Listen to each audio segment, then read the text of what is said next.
Evening, ladies and gentlemen, welcome to the planning committee. Apologies for absence, please. Oh, wait a minute, we're going to sign the minutes first. Is it your wish we sign them as a true and correct record? Agree? Really agree? So, No, not agreed. to see that I read page 7, you forgot to eat my name. Okay? It says it without to eat. Do I see another hand go up? No. Otherwise, you're happy with it, are you? Thank you. You've got your settle now. Yes, I'm settled.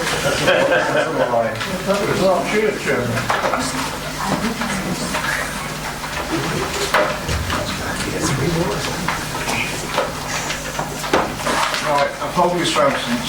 Apologies to Superintendent Diana Osborne too. Right, any other apologies? Must be a full house then. Members' interest. Yes, Councillor. Sorry. Yes. 0866 at Stratton. I just need a bit of advice because I was at the parish council meeting that discussed this, and I did advise various people about various aspects of this planning application, how to approach it, and I didn't know whether that would disqualify me from voting or not. I think it probably would, because that's more of an engagement which places you in a concrete situation. Obviously I wasn't there, so I can't say, and ultimately you will take a further line. Okay, I'll excuse myself for that. Right, any more? Yes, Councillor. Yeah, on 0921 and 0934, I did it on the Town Council's planning committee. But obviously didn't propose or anything, I'll just sit and listen. Thank you. And I would declare on a personal interest on the Stratton application, the person speaking for the application used to be the parish clerk at Long Buckley 10 years ago. No, my daughter is on the same. No, I thought you were speaking. It's No, the I'm Mrs. not. I beg your pardon. The daughter of, well, it doesn't matter. I don't know the daughter anyway. But the daughter of the parish clerk of Long Buckley 10 years ago used to be, and I don't want anybody to say I was biased one way or the other way. Right, any more interest? No? Party whipping arrangements? No. Members of the public, that means that people don't get together beforehand in political parties and decide how they're going to vote. It's all done on the evening. Right, a few things to tell you, a bit of housekeeping. The fire alarm bell goes. It won't be a practice, so please go out as quickly as you can the way you came in. Please switch your mobile devices to silent. The proceedings are being recorded, sound-wise. Speakers will have 3 minutes to speak, and after that you'll hear a tone, so quickly wind up when the tone goes. If not, you'll be politely told to wind up. It's the only opportunity you have to speak, so if you could please not interrupt during the rest of the debate. I'm sure you won't. You'll see officers talking whilst you're talking, in effect, which looks extremely bad manners. It's the only way we can get the answers to what you're talking about quick enough to be able to reply to you when you finish speaking, okay? Update on performance information for members. Currently 84% of majors are being determined on time and 6% of majors on appeal. So we're still okay at this moment, okay? I think there are then 2 applications, one withdrawn, which is DA 1060 at Weedon, which has been withdrawn by the applicant, and DA 1014 Brington, which is a delegated approval. So besides that, all the other applications are as per the agenda. The first application is in Daventry and is 0921. Thank Over to you, officer. Sorry, I jumped in there. Big quick, Chairman. Thank you, Chairman. Good evening, everyone. Yeah, this is a site on the drainage estate.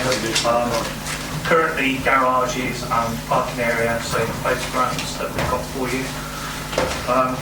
Proposal is to redevelop the area, which would effectively mean losing all the garages, all the parking area, and replacing it with three dwellings in the terrace, and off-street parking for those dwellings that are proposed now. There wouldn't be any parking left for the surrounding properties, and the idea is that there's plenty of parking space on the surrounding roads on the basis that they submitted a traffic survey, and the county council looked at it and they said they were happy with it, and that there was capacity on the surrounding roads to take additional vehicles.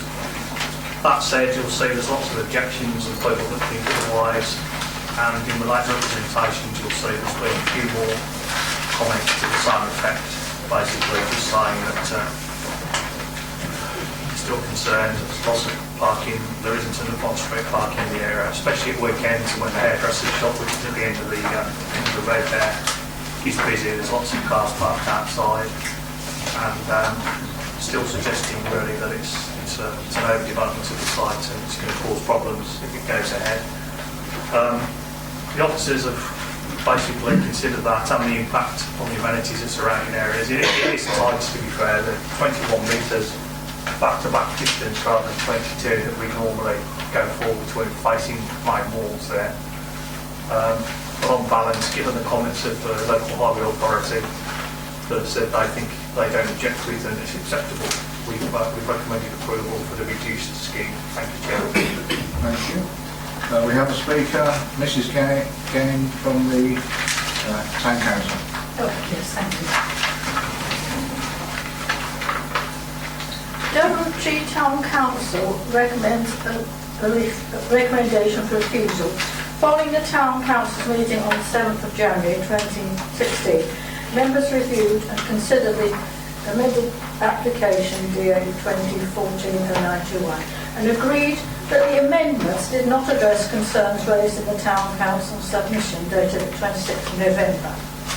Town Council acknowledges and is supportive of development at this site and is understanding of the need for housing and the use of brownfield sites for development. However, the Town Council remains concerned with the number of dwellings proposed in an already congested area and the subsequent problems that will arise with access and egress together with suitable facilities for refuse and recycling. They don't feel there's enough space for that. Thank you. Thank you, Mrs. Gay. Now, I do have a member that's requested to speak. Do we have a local member on your local member, Drake? Right, you will speak first, then, Councillor. Thank you, Chairman. This is on the estate that I live, and at certain times in the day, parking isn't so much of an issue. A lot of people do shift work, so there's a lot of shifting of cars. Come Friday, Saturday, we have bin collections on a Saturday. A lot of the cars are parked down there, and a couple of cars have been hit by the wagon when it's gone down for refuse collection over the last few years. As you will see, their houses are sort of like in a horseshoe around that car park. None of those have got any parking whatsoever.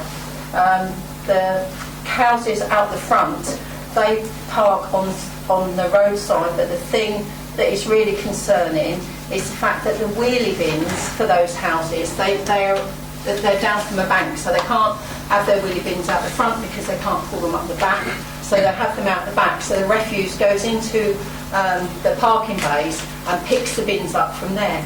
A lot of these residents are, they're not actually disabled, but they are more elderly, and they've got concerns how they're going to manage to pull their bins, how they're going to get past the other bin, where the bins are actually going to be stored when they're pulling them out to roadside. And some of the cars already over the weekend are parking all over the grass. They're always parking up on the pavement anyway because they're parked both sides of the road. So, I think it's going to, for me, even though, yes, we do need the housing, it's going to be considerable harm on the highway. I mean, when the highway did do those photos, you can see there's probably about 6 cars parked in those photos. You take those 6 cars and put them on the road, and that causes severe congestion. Thank you, Councillor Randall. Right, Councillor Wesley, you've asked to speak on the subject. Thank you very much, Chair. It's not on my ward, but I have been approached regarding this development on a previous occasion, and I don't really see as it's changed an awful amount on the current one.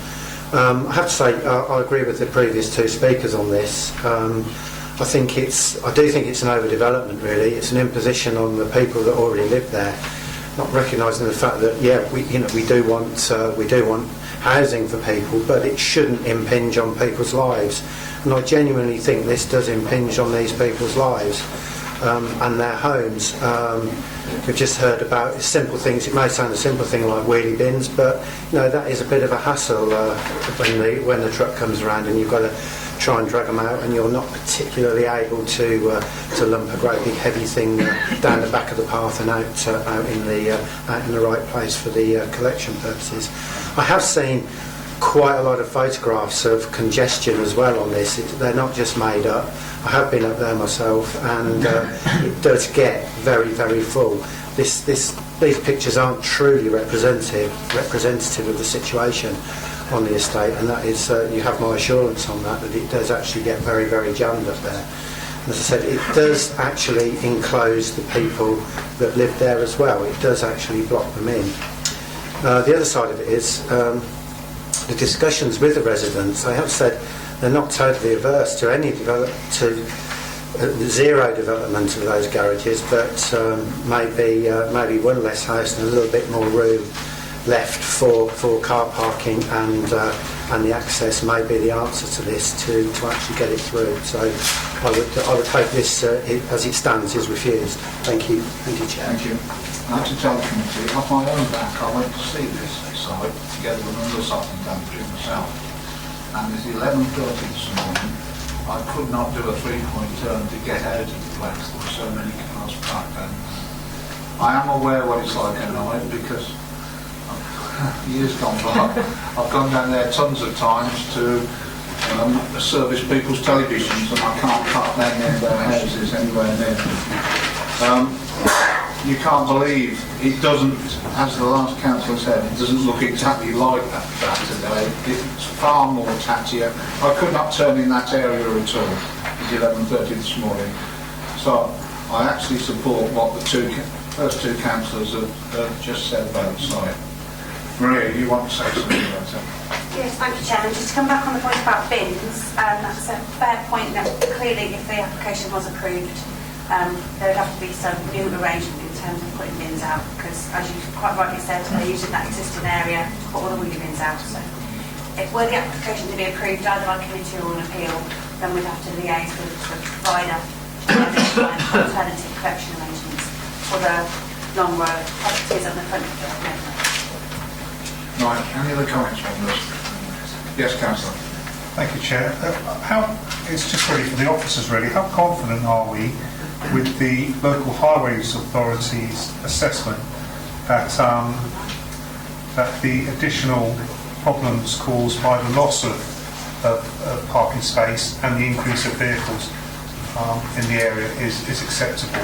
How confident are you? Because it seems to be everything I've read speaks against that. But We're confident to the extent that we've recommended approval because we've taken their advice as the highway authority. Have you seen their work, their methodology? Did they go outside? I actually haven't seen what they've done now. So it's just I've looked at what has been provided and I've gone through it and they've said they find it acceptable. Right.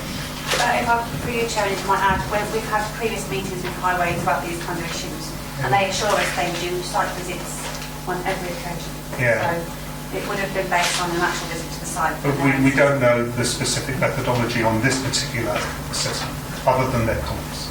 We have. Yeah, whether they went at night time, whether they went at the time. I don't know. All right, thank you. Thank you. Councillor Elizabeth. Yes, thank you, Chairman. It is a sad case because, as the town said, and also councillor, we do need, and it's a good scheme, but the problem is the parking.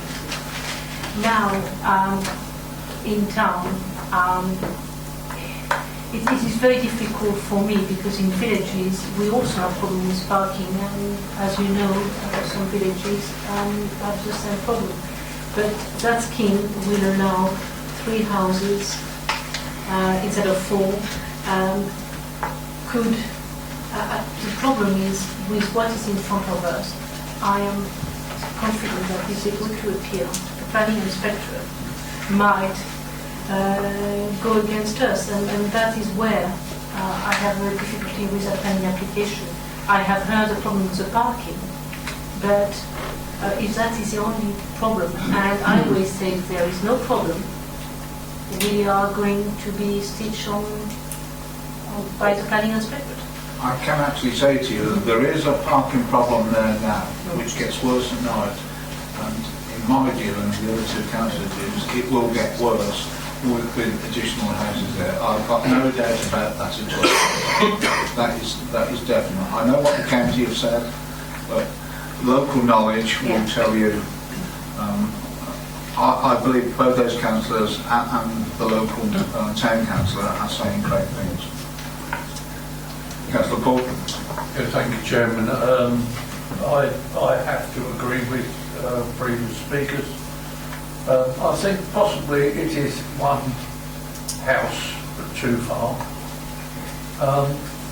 The problem with the 60s and 70s estates, there is no ownership of communal parking. They are, run down. And people won't park their cars in it. You might find the odd one that's parked in a garage, invariably not. And the problem that you have if you actually own the garage is that you're not getting any revenue from it because nobody uses them. However, I do have empathy with the local views. I do think it's one house too far, and perhaps the applicant can come up with a better scheme. That's not a planning reason. Thank you, Councillor Paul. Yes, Councillor.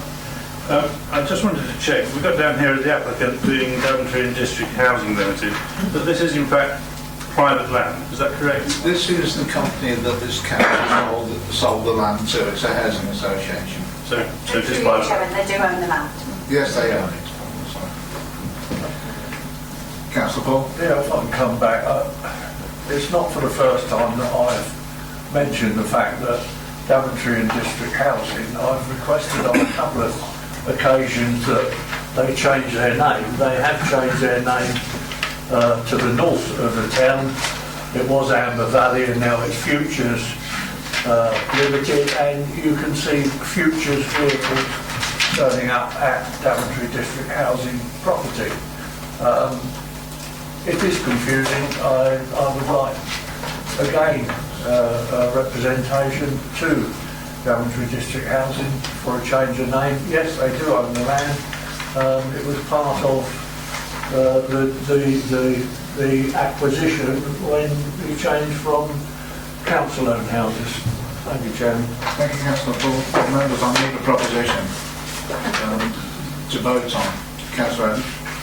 I'd like to speak, please. Yes, you can speak. Okay. Right, I'm going to be out on my own. I think we need these houses. I think they should be there. I think it's a silly idea to change it down to 2 because that's not going to make an awful lot of difference. We need these houses. We've got people that are waiting for them. Car parking, they're parking on private land at the moment. So they've got really no right to be there. If they wanted to go on there, they should have rented a garage. If they'd have rented a garage, they wouldn't have been allowed to get into the state that they are now. But they haven't rented a garage, they've been allowed to go into disuse, but they're still parking on that land. I'd like to propose that we follow Mrs. advice. Thank you. Do you have a second? I'll second that. Right, so we've got a second. We've got a proposal. Anybody else wish to speak? If not, we have a proposal of the application be approved, which has been seconded. All those in favour, please show. 2, 3, 4, 5, 6, 7, 8. Right, those against. 1, 2. Me as well. Okay, the application is approved. We move on now to application Stoneham Church, which is 0061.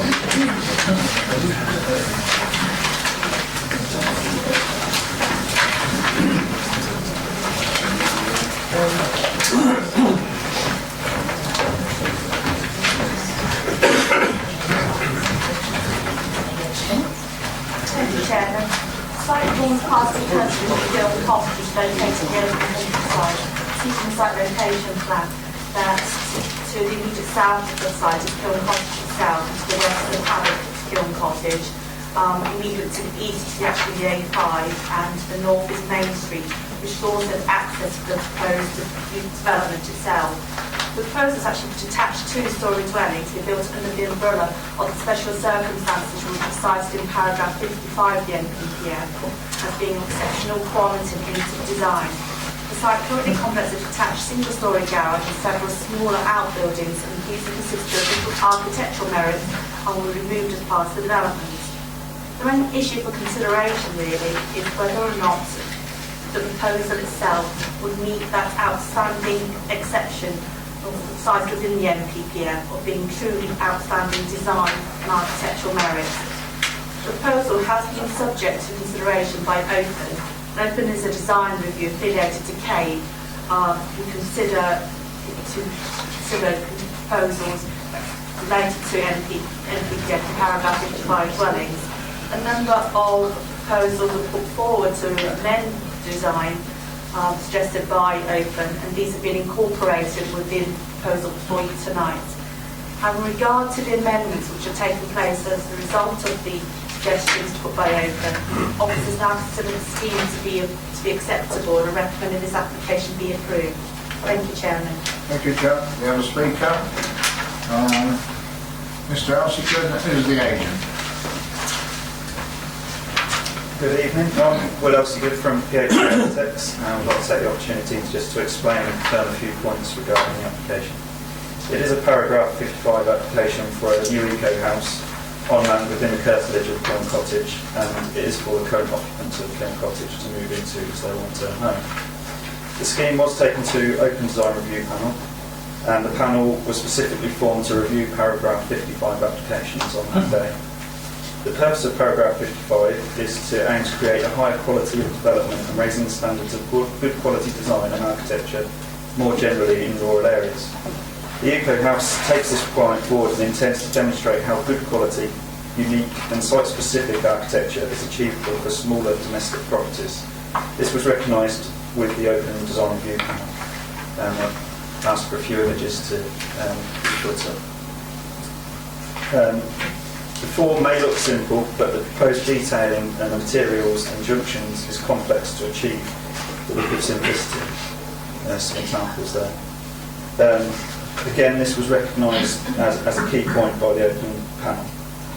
The proposed materials and finishes relate specifically to the site, and Open agreed they were synthetic and appropriate for their use. One of the Open comments was that the building design was to be kept in principle but be moved further into the field, which we've carried out, and a landscaping strategy was to be developed. Again, we've done this landscaping strategy and design, and we've worked in conjunction and meetings and comments taken on board from the Daventry District Council Landscape Advisor and working with the local planner as well. In terms of sustainability, technology and innovation, eco-design consultants have carried out calculations and provided a report to confirm the proposal will meet passive house standards. Typically, a new build house would require 100 kilowatt hours per metre square per year. This proposal for the eco house would use as little as 13 kilowatts hour per year. In addition to this, we've taken an energy efficiency fabric first approach to the design, and the orientation of the building and positioning of openings within the elevation also contributes to this efficiency. In addition to this, we'll be using photovoltaics and hot water solar panels on the roof as well. We've met with the parish councillors at the last meeting to present the project and the amendments, and was met with no objections, only a request to keep the green roof mode, which the applicant is happy to agree to. This will be a lifetime home, and access will be available across the ground floor plan for bedroom use as residents may get older and require that. We hope to be able to take the planning officer's recommendation for approval forward and approve this application. Thank you. Thank you, sir. Local member, Councillor Smith. Okay. I don't know if the members are familiar with the site, but I would say that this property will be hunkered down quite well in the actual environment it's sitting. You probably pass the property as it stands now, and you probably wouldn't even notice it, to tell you the truth. I think it's quite an interesting and fairly modest development there, and quite exciting. So I'm personally, I think, having read the officer's report, knowing the site, I'm inclined to go with officer's advice, but at this stage I'd like to hear other So opinions. you're not making a proposal? Not just yet. Right, any other comments from members? Councillor Owen, If Councillor Smith wants to propose, I would be happy to support. There you are. Do you want to come back on that, Councillor Smith? I'll see whether... You'll still wait, okay? Any other comments? I nearly called you God then, sorry. You're forgiven, To members of the public, we have a nickname for our councillor from Yarborough, who's very, very good. Omnipotent. Allegedly. Allegedly, yes. Thank you, Chairman. This is a very interesting project, as my colleague has already mentioned. I find it interesting from the point of view of the way that the property has been designed to be very energy efficient and to make use of its own surfaces to collect energy and to look after the environment altogether. And I also have another positive point, which is that I look these days very carefully at proposals to build houses from the point of view of accessibility and for lifetime use. And we've heard already from the agent that is incorporated in this design. And I think that the district ought not to be timid about approving a project like this, and that it will probably become an exemplar that others will be interested in seeing from elsewhere. And so I'm very happy to propose or second that we should follow officers' advice. You'll be proposing, because well, I'm happy to do that. Okay. Thank you. Do we have a seconder? Right, Councillor Irving Swift, you said you'd second it. So Yes, and I have nothing to add. I think it's Councillor Irving, you'd like to say something? Councillor Orban, I just, again, I do concur with the comments, but also the agent's engagement with the local parish council and the consultation, which I also think is encouraging with ensuring people are on side with the development, and I was quite impressed with the application as well. Okay. So I have a proposal that the application be approved, which has been seconded. All those in favour, please show. That's unanimous. Yes. Okay, thank you. The application is approved.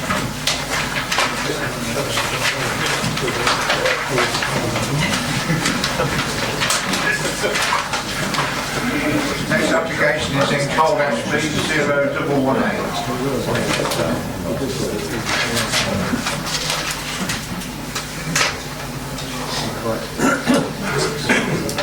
Thank you, Chairman. The application site comprises of undeveloped areas to the west of Daventry and the south of the properties on Main Street in Cold Ashby. All of the frontage onto Church Street opposite Spin Close. The application before us tonight is a full plan permission, which sought for the creation of a cul-de-sac for dwellings comprising of three two-storey detached properties along a private drive off Church Lane, and the fourth dwelling, a detached bungalow on the frontage and access directly off Church Lane. You'll see from the report, this is the latest of a long line of varied proposals for residential development on all parts of the land to the west of the historic Cold Ashby.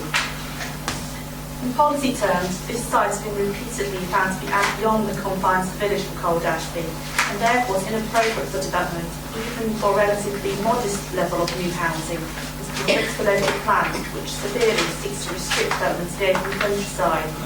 Furthermore, the council is now able to demonstrate a 5-year land supply of deliverable housing sites, which reinforces the way that can be according to these local plan policies.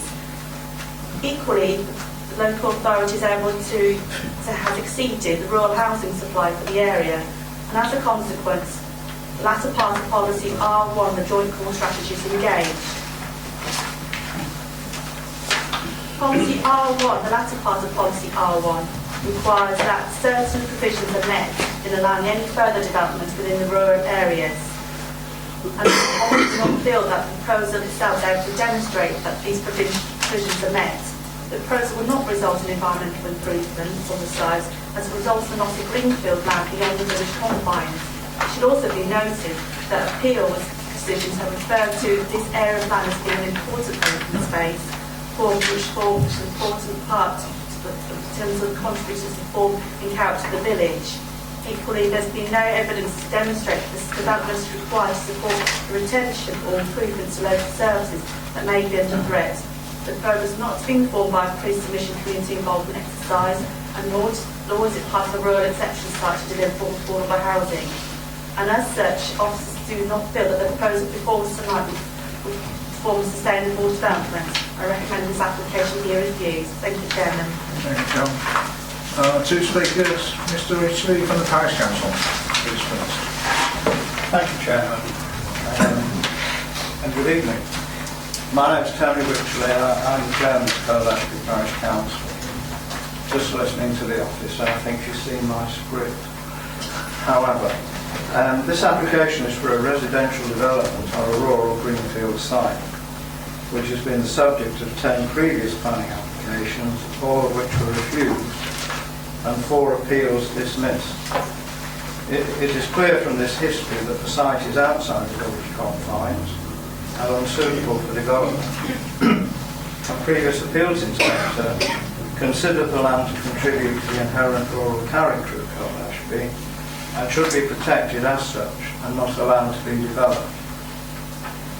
The application specifies 2 accesses onto Church Lane, which, in this area, has limited visibility and is only wide enough for one vehicle. It will also result in an increase in vehicle journeys, which is contrary to the principles of sustainability. During an 8 months period last year, the number of vehicle movements in Church Lane doubled and had reached approximately 900 per week at the vehicle count conducted in October with the Parish Council's own vehicle activated sign. Drivers are using Church Lane to avoid the congestion in Main Street, and the number is continuing to increase. In fact, 2 weeks ago, we did a spot check, and over a 5-day period, 2,000 vehicles travelled along Church Lane. This was to some extent due to drivers ignoring road closure signs in the area. The Parish Council has received several complaints from residents of Church Lane who are finding it increasingly difficult to get into or out of their driveways.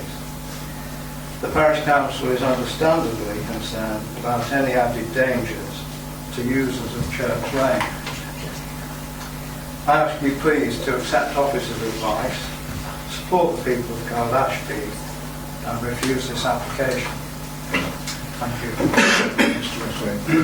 Mr. O'Zillier. Thank you, Chairman. Good evening, ladies and gentlemen. I have a number of comments I wish to make in support of the application, although clearly I realise I'm up against it. Firstly, in respect to the officer's report, and I say respectfully in terms of what's written, I think it's a little misleading, which I think is a bit disappointing considering the time we've taken to discuss the application with officers. Firstly, of course, make it clear the scheme is for 4. The initial application was for 5. To overcome the concerns and the issues that were raised, it was reduced to 4. Yet the report still talks about certain things that seem to relate to the previous scheme. And it's because of that it appears that the comments on archaeology and ecology are against the proposal because of the comments that were made. There isn't a problem on ecology. There isn't a problem with archaeology either. All the studies have been done on this site, not just the adjacent open area, and it's shown that it can be development is acceptable. In terms of highways, again, thinking that we're talking of 4 dwellings, 2 accesses, 1 to 3, 1 to 1 dwelling, and we're talking either 900 movements in a week, or we're talking about 2,000 movements, whatever that figure is. We're talking about 4 dwellings. There is no highway objection to that proposal. In terms of your own standards, we can meet all the distances between existing and proposed dwellings. In terms of the matters on the special landscape area listed building, that's disappointing in the sense that not at any time whatsoever in the discussions were those matters raised. And bearing in mind that even an appeal for 27 dwellings wasn't found to impact on the special landscape area, perhaps it's unreasonable to suggest that there's those impacts now. However, a few other points in support. The core strategy does have a figure in it, and you relate very well to that in terms of whether you meet the need in the rural area. But it's not a maximum, it's a guide. It is not a maximum figure which you can cut off. Also, you have a 5 years housing supply, we acknowledge that. But it's all about pipeline and all about supporting development to stop that 5-year housing figure falling off a cliff in due course. In terms of the appeal decisions, all of those appeal decisions were pre-NPPF, all of them. And to actually guide that development of 27 dwellings and compare it to a development of 4, I think is a bit unreasonable, not really relevant. Finally, I believe the site is within the village. Although we talk about the confines, those appeal decisions are old. It has development around it, it has development opposite the entrances. It does not encroach into the wider open space up to the West Haddon Road.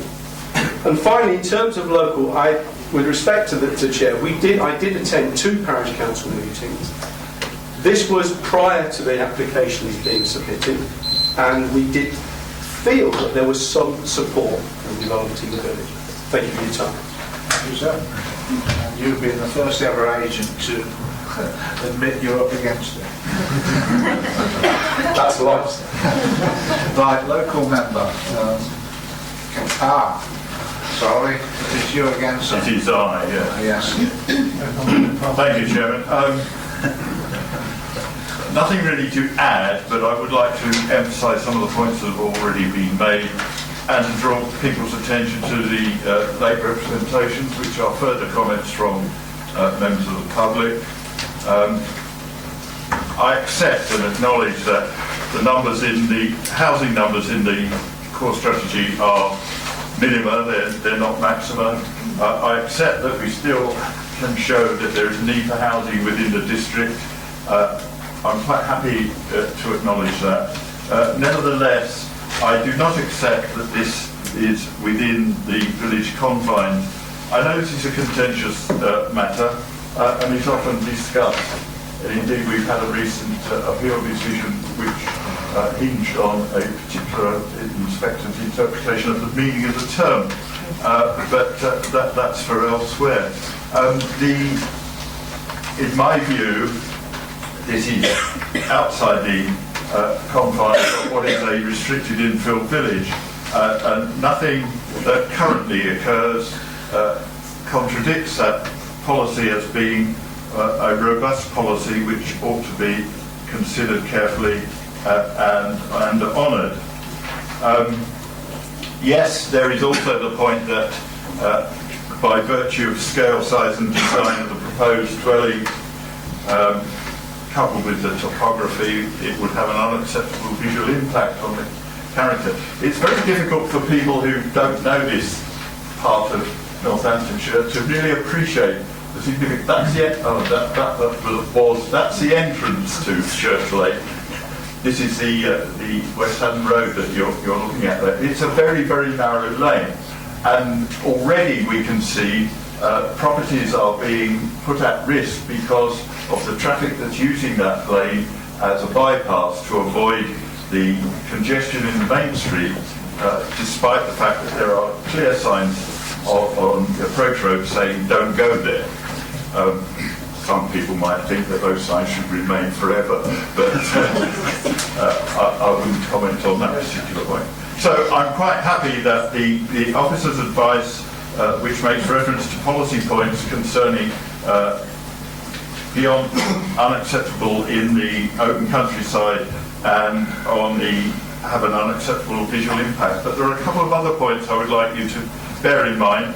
There are matters which are well known to the local public, which often get either cursory mention or hardly mentioned at all, or maybe even ignored by potential developers and even planning officers and planning inspectors. There is a lot of, should start that sentence again. There are a number of natural springs in this particular patch, which means that care has to be taken to ensure that water can get away. There is the problem of the narrowness of the road. At one point in a discussion, it was suggested by Highways that it might be necessary for any substantial development along there to include a proposal for the widening of the road and the addition of a footpath. That doesn't occur in this small-scale development, but nevertheless, it is a very restricted road. Access to a site is often a problem. There's a problem here which is nothing to do with planning, but it's just to bear in mind. There's a tree that's in the way, and it doesn't belong to the landowner. And the person who does own it, or the body that owns it, is refusing to remove it. So that, I know that's not a planning matter, that will be a civil matter, but nevertheless it might prove interesting. But I'm hoping that we won't have to test that, because I would like to propose, Chairman, that we follow officers' advice and refuse this application on the grounds that the officers gave. Thank you, Councillor Champel. Do you have a seconder? Councillor Irving Swift, I've got you then to speak next anyway, so would you like to speak? Yes, sir, I would. I am also the county councillor for Cordashby, so I know that very well. In fact, apology, we took it today to come here. And it's very narrow, it's in very bad order. In fact, I did apologize for the county to have such a bad lane. It's full of potholes. And the applicant who spoke has omitted one thing: it's outside of the confines of the village. So therefore, I would like, if it's possible, to support officer and go for refusal. Thank you. Thank you, Councillor Robinson. Thank you, Chair. No particular strong views either way as to the development itself. I'm rather confused to hear that they're applying for 4 and being shown 5. And we wanted to, there are only 4 there now. But I think we might be getting a little bit confused with the numbers of vehicles that are using this little lane at the moment. And they're confused particularly by the fact that one, West Haddon Road has been closed for a long time. I don't know whether it still is, but it certainly was recently. And I have to own up and say that I'm guilty of using that back lane on one occasion because of that closure. I don't actually live there, but I live very nearby, so I know the area very well. Also, the figures that are being confused by the fact that West had that Warren Wind Farm is being built just down the road as well. So I feel that the traffic figures don't particularly have too much bearing on this particular application. However, I do agree that if we've had all these planning applications in the past and it's been decided that it's outside the confines of the village, then that's probably the reason that we should turn it down. Thank you, Councillor Robinson. Right, we have a proposal that the application be refused as per officer's advice. It's been seconded. All those in favour, please show. That's unanimous. Okay, the application is refused for the given reasons.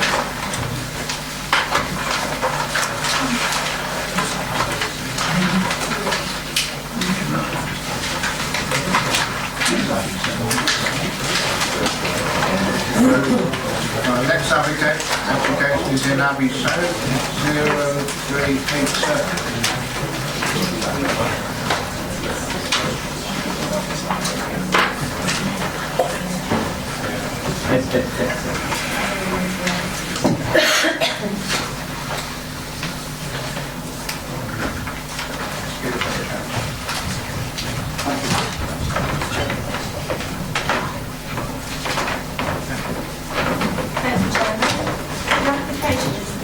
UTC, which is an existing education facility on the east side of Daventry Road. Could you speak up, please? Centre and the Daventry Community Buildings as well. Members will recall that UTC was approved with full operational capacity of 600 students. The application was approved subject to conditions restricting the opening times. Opening times approved were 8:30 and 6 o'clock, Monday to Thursday, and 8:30 till 5:30 on Friday, and not at any time on Saturdays, Sundays, bank or public holidays. The current application seeks to vary the existing planning approval to extend the opening times till 7:30 till 10 o'clock during the week That's Monday to Friday, and from 6 o'clock to 4 o'clock on Saturdays and Sundays. We'll note from the report that a previous application was submitted to vary opening times, and that application was refused. However, at the time of that determination, the building had not been occupied, so in effect the council were being asked to extend the opening hours of the college without knowing if existing access arrangements were safe, before the agreed pedestrian crossing on Ashby Road, and before agreement of the provision of off-site car parking to serve the site had been reached. In respect to the current application, the proposal now has the benefit of additional off-site parking, an existing pedestrian crossing, and the fact that the school is now open and operational, though not at full capacity.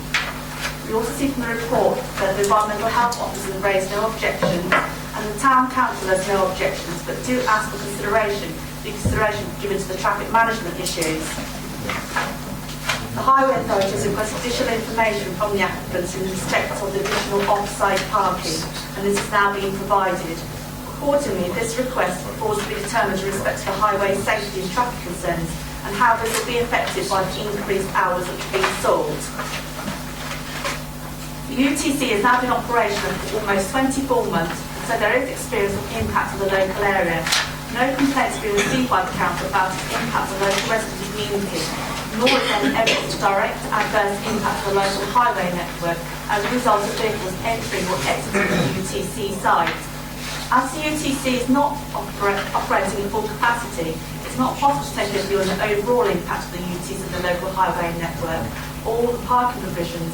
As such, it could be argued until such time there should be no change to the existing hours operation. In addition, the existing off-site car parking to the north is part of a larger car park which will be greater in demand as a result of approved extensions to the Phoenix Centre and the Daventry Hill School. This would mean that increased demand for parking spaces as a result of the changes in the hours of operation of UTC would occur in the car park already used by other community facilities. It could also equally argue that until such time the UTC is fully operational, there must be capacity within existing on-site and off-site car parking to meet the uses of the UTC outside the existing hours imposed by the condition. Additionally, the large car parks to the north of the UTC is unrestricted in terms of use, so it could already be open to use by third parties wishing to use the UTC or other community facilities in the location. It's accepted the evening use of the building will promote social and economic aspects of the wider community. Increased hours will only be felt in terms of the potential impacts on the local highway network through increased traffic into and out of the sites in the evenings and in the weekends, and increased parking on and off sites. In the absence of any definitive evidence to suggest that the existing access arrangements compromise highway safety, the fact that the existing on-site parking provision will be available when the UTC normal daytime activities finish and further off-site parking has been agreed, officers recommend the application be approved on a temporary basis given that the school is not at full capacity. This will enable the applicants to demonstrate the impact on the increased hours on the local area and also offer the opportunity to review the situation as the school comes to full capacity. Thank you very much, Chairman. Thank you, Joe. Two speakers. Mr. Reeves, who's against the application? Chairman. I'm speaking on behalf of the residents of Ashby Road. The UTC was built on space between residential areas off one of the most dangerous roads in Daventry, but it was going to be her school to give 14 to 19-year-olds a fantastic opportunity in education. The professional reports concluded that the building and running the UTC would cause a nuisance to the residents, so certain conditions must be implemented. So the opening hours was as stated, from 8:30 to 6 Monday to Thursday and 8:30 to 5:30 Friday. So the applicants, the builders were happy, and the residents were relieved that conditions 11 and 16 were put in place. All that was needed was the children to turn up and achieve all that was promised. Then, with a good reason, we received a letter 12 months later stating UTC had submitted an application to remove conditions 11 and 16 and open from 8 till 10 during the week and 8 to 6 on Saturdays and Sunday, so increasing the hours by 27. Quite rightly, that application got rejected. We now have an application to open UTC to even further hours, an increase of 29.5. and the main reason given, so they can rent out space. So this application is not for the good of the children's education, but for other outside bodies that want to pay for the privilege. I think we all agree provision should have been given for parents' evenings. I note that this application does not include condition 11 regarding the workshops and the multi-sports area. But what about bank holidays? So the applicant has failed to produce an adequate parking and travel plan. The applicant has failed to produce a road safety audit. The applicant has failed to prove that the extra opening hours will not cause a nuisance, therefore fails to meet N2 and B and C. There's been many accidents down Ashby Road, and to state it's okay because they cannot be proven to be associated with UTC is not acceptable. The state that parking on Ashby Road would not be a problem of the UTC if planning was approved, but a police matter is not acceptable. All the schools, community officers and the residents know there is a serious accident waiting to happen. Some of the worst speeding happens in the evenings and the weekends. We now have a proposed new Hill School with its dangerous entrance and limited parking, a proposed extension for the Phoenix Centre, and they will no doubt require more parking as the town continues to grow. So let's see what impact these have on the community. So reject this application and let the UTC concentrate on what it's intended for, to give the children of Daventry a great education linked to engineering, etc. Thank you. Thank you, sir. Mr. Main, Council. Mrs. Gay. Oh, sorry. I thought you said.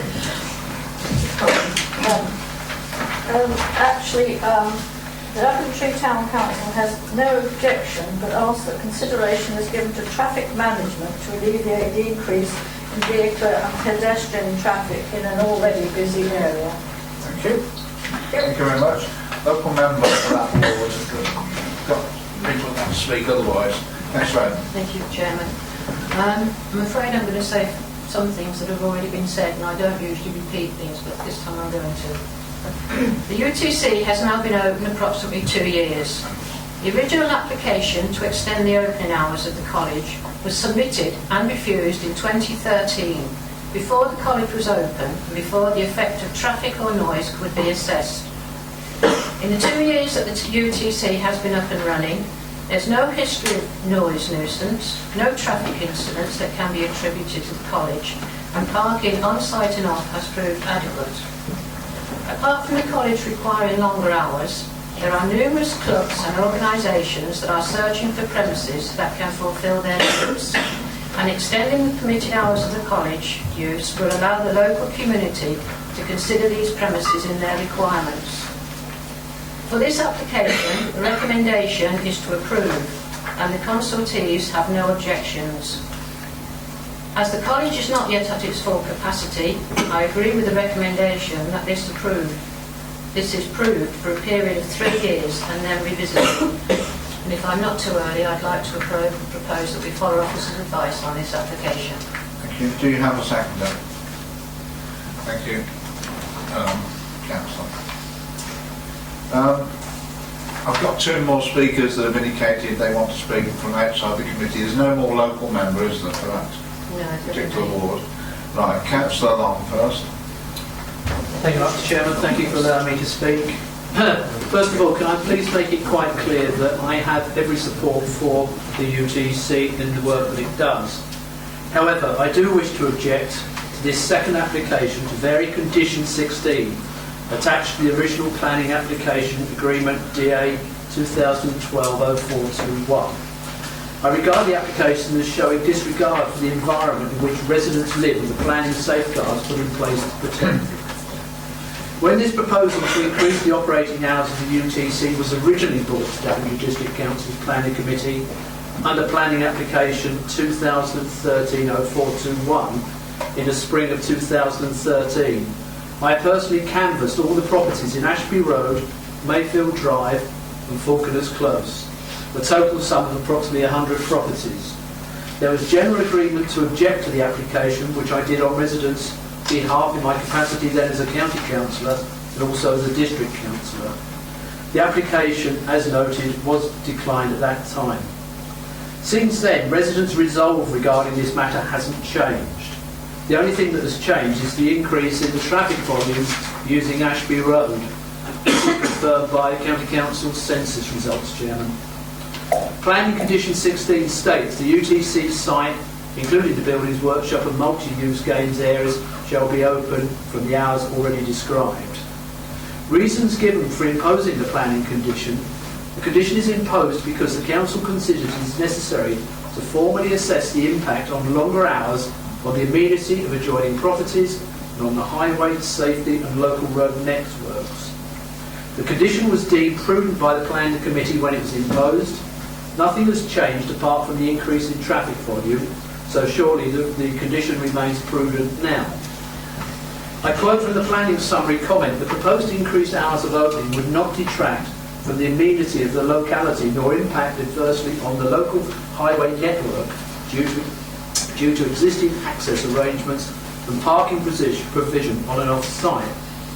What it doesn't say, however, is that as recently as the end of 2015, I, amongst others, was involved with discussions with Ian Vincent, their Chief Executive, Sergeant Sam Dobbs, Daventry Police, Alan Collier, the respective county councillor, county highways and various district councillors regarding the need for improved safety measures for Ashby Road in the face of growing volumes of traffic already using the road. This is without any additional traffic from the UTC or from the proposed new school. These discussions haven't yet been concluded, and I believe they should be resolved before the Planning Committee makes a decision on increased hours for the UTC. I notice officers' comments with regard to parking. I don't disagree with that, but it isn't just so much the parking, Chairman, it's the volume of traffic using the road itself and delivery to the schools, etc. around. So, Chairman, this is my reason for supporting the residents and objecting to this application. Thank you, Chairman. Thank you, Councillor Arnold. Councillor Weston. Thank you, Chair. Let me speak. Local member that covers the UTC. I've always supported the UTC, but I think we should also support local democracy. And I'm really disappointed that a planning application goes through with conditions, and then is almost immediately somebody tries to change it again. And that is rejected, and then the change goes again. I have to concur with Councillor Long on this one. Far more eloquent than me. I think that was a really good presentation. But I do think it's wrong that an application goes through and then residents put their hands up and say, OK, thank you very much, we accept that, we understand what's going on. It might impinge on us, but those conditions, that justifies it to some extent. And then virtually immediately it's tried to remove. What has changed between that time and that? If this was required up front, then it should have been presented up front and the planning permission should have been given accordingly. And I do think it's a serious breach of trust if we actually move away from that so soon after the original application. Thank you very much. Thank you, Councillor Weston. Before I go to the next speaker, John wants to come back. I appreciate that when an application is approved, there's a number of conditions that have been imposed on an application, and those conditions are also always seek to make an application acceptable. But we should also be reminded that in approving the UTC was approved with a capacity of 600 students. At the moment, the UTC accommodates 150 students and 30 staff. So if we're looking at volumes of traffic, we're looking at the capacity of the UTC to accommodate 600 students. This is well below the capacity of the approved volume of traffic that will be associated with the existing approved use. So considering that, I think members need to take into consideration whether or not, given the fact that the UTC is well below capacity, whether the extended hours would equally result in a traffic capacity which is similar to that approved. Thank you, Chairman. Thank you. Got three more speakers at the moment: Councillor Frenchman, Councillor Randall, and Councillor Cratchit. Councillor French. There's a question for officers first. We recently had a long discussion with the new school about parking and traffic. How has the impact of the building of that been taken into account in the looking at this application? Because there is a cumulative effect, is there not? And secondly, you've just mentioned that the school is not at full capacity, but over the 3 years that you're talking about having here, it's going to steadily go up, one assumes, as each new year is filled. So actually, that is a spurious argument, I would suggest, because it will approach that capacity in the next year or several years. I don't know how long it will take. So if you could address those issues, I'd be interested. If you'd really like to address the first issue. Yes, thank you, Chair. We are commissioning a piece of work regarding the traffic issues on Ashby Road outside planning. Look at it strategically as a whole, so that the entire length of Ashby Road going much further than that plan shows actually. So that's happening separately. That's being led by our community safety partnership. And that will be looking at potential engineering solutions. So that is obviously relative to this and the previous planning application, but it is outside the planning process because there is currently 4 crossings on Ashby Road, and it's about looking politically at how they all work together and whether there might be some ways to improve safety and access on Ashby Road for both residents and the Okay, thank you for that. Councillor Randall. Yes, thank you, Chairman. I'm a bit confused over these conditions actually, because whether the school was running at full capacity or whether it isn't, the reason those conditions were put in place is to limit the amount of timing that the traffic had on impact on community. So now it seems to me that you're almost saying, because we haven't got so many pupils, we'll just extend the time so we can have people coming and going 24/7. You know, to me, whether you've got 600 children in that school or 150 children in that school, the conditions should still be the same. You know, that impact is still going to be the same. You know, you're going to have different impact in the day, but just because you're going to have less in the day doesn't mean to suddenly say, well, we'll have a bit more of a weekend, a bit more in the evening then. You know, that condition was put in place, you know, assuming that, knowing that the school wasn't going to be at full capacity because you'd actually got your increased figures, the increased figures were in place. You know, those conditions are set right in the beginning, and I agree they should stay. Thank you. You'd like to answer? Just really to make it clear that, you know, we have no option here. The UTC has decided to put an application in, and we have to determine it. So they've given us the reasons, they've been covered in the report. Ultimately, you know, it's a matter for the UTC that they've put an application into various conditions. They've explained to the case officer, and that's been captured in the report. So it's not unusual for applicants to make applications for changes to conditions, and we've got no option but to consider that and make a recommendation to UTC. So. All right, just chip in, Chair. I just want to remind members that obviously conditions are imposed, but we also have to pass 6 tests to be properly imposed. And anybody can apply to the council at any time to vary a condition, and if you don't vary it, they've also got a right of appeal against any condition at any time if you refuse to vary it. So just got to bear in mind those 6 tests, some of which are, frankly, just want to write them down, but basically they've got to be reasonable, these one of the tests. So I mean, you've got to be reasonable in what you're thinking about, basically. The others are necessary, relevant to planning, relevant to the development, to be permitted, enforceable and precise, but I think it's the reasonableness one, because people are suggesting it's kind of unreasonable for somebody to seek a variation of condition. I don't think it is unreasonable, so I do think you have to bear that in mind, Chair. Thank you. And perhaps also for you, Chair, it's not unusual for education properties, premises, establishments to operate outside those hours, and that is another thing that has to be taken into account. Councillor Patrick next. Yeah, thank you, Chairman. Just for purposes of clarity, really, just to start with, we have on page 62 and in Miss Phillips' presentation, she said that Saturday and Sunday would be 6 o'clock, but I'm assuming that it's actually 8 o'clock. It's actually 8 o'clock, I do apologise for that. Yeah, so that was the first thing. I mean, to me, I think that it is reasonable that the times would be, should be allowed to be increased, but I do kind of think that 8 o'clock on a Sunday morning is a little bit on the early side, and I also think that 10 o'clock at night from the resident's point of view is a bit, it's not quite as reasonable as it might be.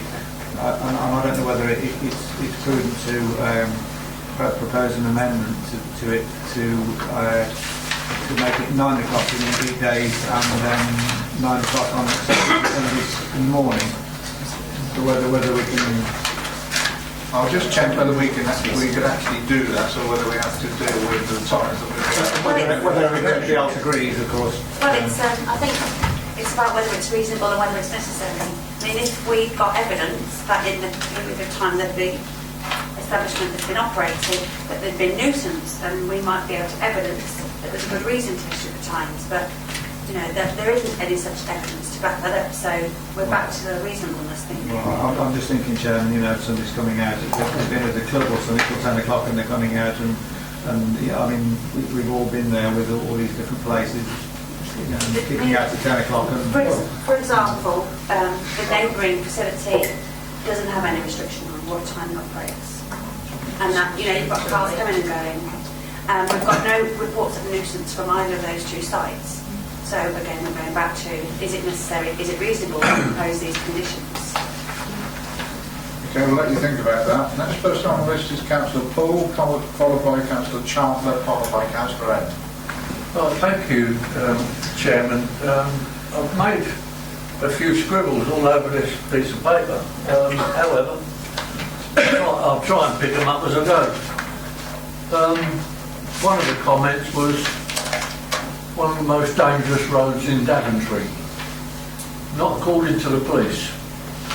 I was too at the meeting that Councillor Long referred to and listened to the comments. That meeting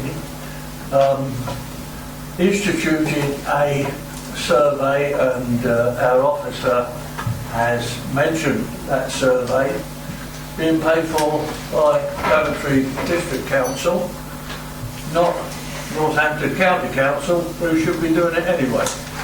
I personally have been on to the local county councillor to have the road markings of every zebra crossing, and there are 4 in Ashby Road, have them replaced, renewed, and at the same time look at the actual beacons themselves. However, accidents, according to police records, are nil. Not my words, they're the police. Now, we're talking about traffic, and we're talking about increase in traffic. Probably with my accent, you'll probably understand that I didn't come from London. I didn't come from Daventry. The average speed of vehicles in London is 8 miles an hour. Now, what do you do, or what did I do, driving to and from the office? I would find a way round that congestion. It is without doubt going to happen. There is a survey, as the officer has already said, being carried out for traffic calming and traffic monitoring in Ashby Road. Without a shadow of a doubt, with the realigning of the road, with the forthcoming development at the bottom, people will find a way round. And those that are using it as a rat run will end up using Northern Way, which is, you know, a matter of seconds away from the junction up on the Drayton Fields. And in that way, the traffic will lessen. We talk about education. Education, I wonder if anybody monitors the traffic of the number of coaches that leave Daventry every day, the number of coaches that travel to Southern, to Lawrence Shefford, to Dustin. I personally am absolutely appalled. We have got to reverse that tide. We have got to get the people to our uplifted education offer. I'm pleased that William Parker has increased their offer at the moment. They've got better Ofsted reports. But for the UTC to come to fruition, like many people, it has to pay the rent. Now, if I take a church, yes, I go to church on a Sunday, but then most of the time the church is empty and it's of no use whatsoever. Education facilities need to be used, and they need to be used more often. Now, whether 8 o'clock or 9 o'clock, the Phoenix Centre operates till late. I don't know of any action to close the Phoenix Centre down. I have empathy for the residents. However, I have no doubt whatsoever that Ashby Road, once the traffic calming, which undoubtedly will come, once the redesign of the bottom of Ashby Road will come, then the volumes will go down. And the increase in traffic volume, 7:30 in the morning, well, yeah, that's a different time to the normal schools, the normal rat runs. 10 o'clock at night, the numbers will be very limited. And I hasten to add, the type of persons that would use the facility in the evening are more responsible type of person, and you can take that any way they want. So I would assume that the additional noise would be limited. But there is a safeguard, the officer has said it and my colleague has said it, that the safeguard is there for a 3-year review. Chairman, I have no problem whatsoever in agreeing with officer's advice. Thank you, Councillor Ball. Before we continue, if I could ask members, because we've got a very long agenda and I'm sure we all want to get home tonight, if you could be as short as possible speaking and try not to repeat what somebody else has said. If you do support what has been said, just please say so. Councillor Chandler. Thank you, Chairman. 2 comments only. One is that I heard one of my colleagues mention in her exposition we shouldn't be asking this to operate 24/7. We're not. And the second comment is just to endorse what's been said already. Perhaps for obvious reasons, because of my background, I fully support the educational developments in Daventry, and I think this temporary permission or temporary variation of the condition is an essential step to ensure the continued viability and prosperity of the UTC. Thank you. Councillor Allen. Thank you, Chairman. Thank you for allowing me to come back. It was just 1 or 2 points. Quite a few people have said that things haven't changed since the last application to extend the hours was disallowed. Things have changed because that was actually put in before the college was opened. And part of the reason for refusing it, or most of the reason for refusing it, was because we didn't know what sort of effect in noise and traffic would be generated when the college was opened. We do know now. According to the different consultees that we've got, it hasn't had any bad effect at all. The thing I was going to say about school hours and Phoenix have already been said, so I'm not going to say it again. But our DDC Environmental Health Community Officer says, given that there's no previous history of noise nuisance, I have no reason to object to this application, and therefore the variation of condition 16 of the planning permission should be approved. But he also goes on to say that if there were complaints about noise, then the environmental improvement team would investigate them. So we've got that safeguard there. I will still do what I said before and ask that we can follow up his advice, and I propose that. You already have. Yeah.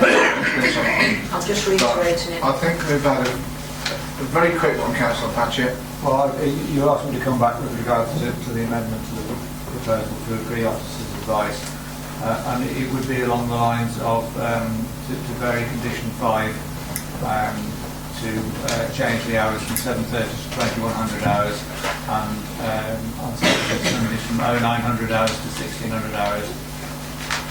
Okay, well, we've That was quite a broad. I was thinking just to ask for a second, Mr. Chairman. Yeah. The point of order is that is not part of the application, Chairman. It is at the moment, so if the first proposal loses, we will then consider what you're saying, whether we can consider it or not. Okay. My amendment is to the proposal that Councillor Evans put forward. But Councillor Evans won't be supporting that. Councillor Evans. Chairman, I think Councillor Paget has a problem here, and that is there is an application on the table. Exactly. And as Councillor Ford's rightly indicated, that has to be determined or either by approval or refusal or by deferral. Now, I suppose that if Councillor Paget felt there was a strong case to be made for his amended position, then the answer would be to propose by way of amendment a deferral to discuss with the applicant whether the applicant was willing to amend their application in the way that Councillor Paget is suggesting. I wouldn't wish to defer it, Chairman. Okay. Right, we have a proposal the application be approved, which has been seconded. All those in favour, please show. 1, 2, 3, 4, 5, 6. Right. 1, 2, 3, 6 is that? Yeah. Right, those against? 1, 2, 3, 4, 5, 6.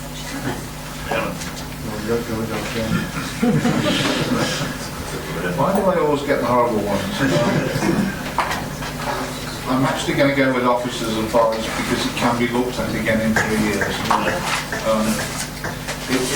It's a very close call and it's difficult. So, as per officers and forest, the application is approved.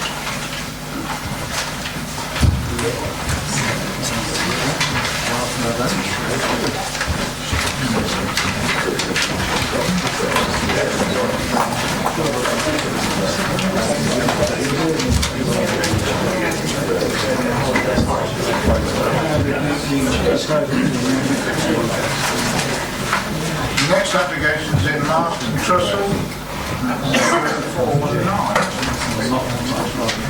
Yes, thank you, Chairman.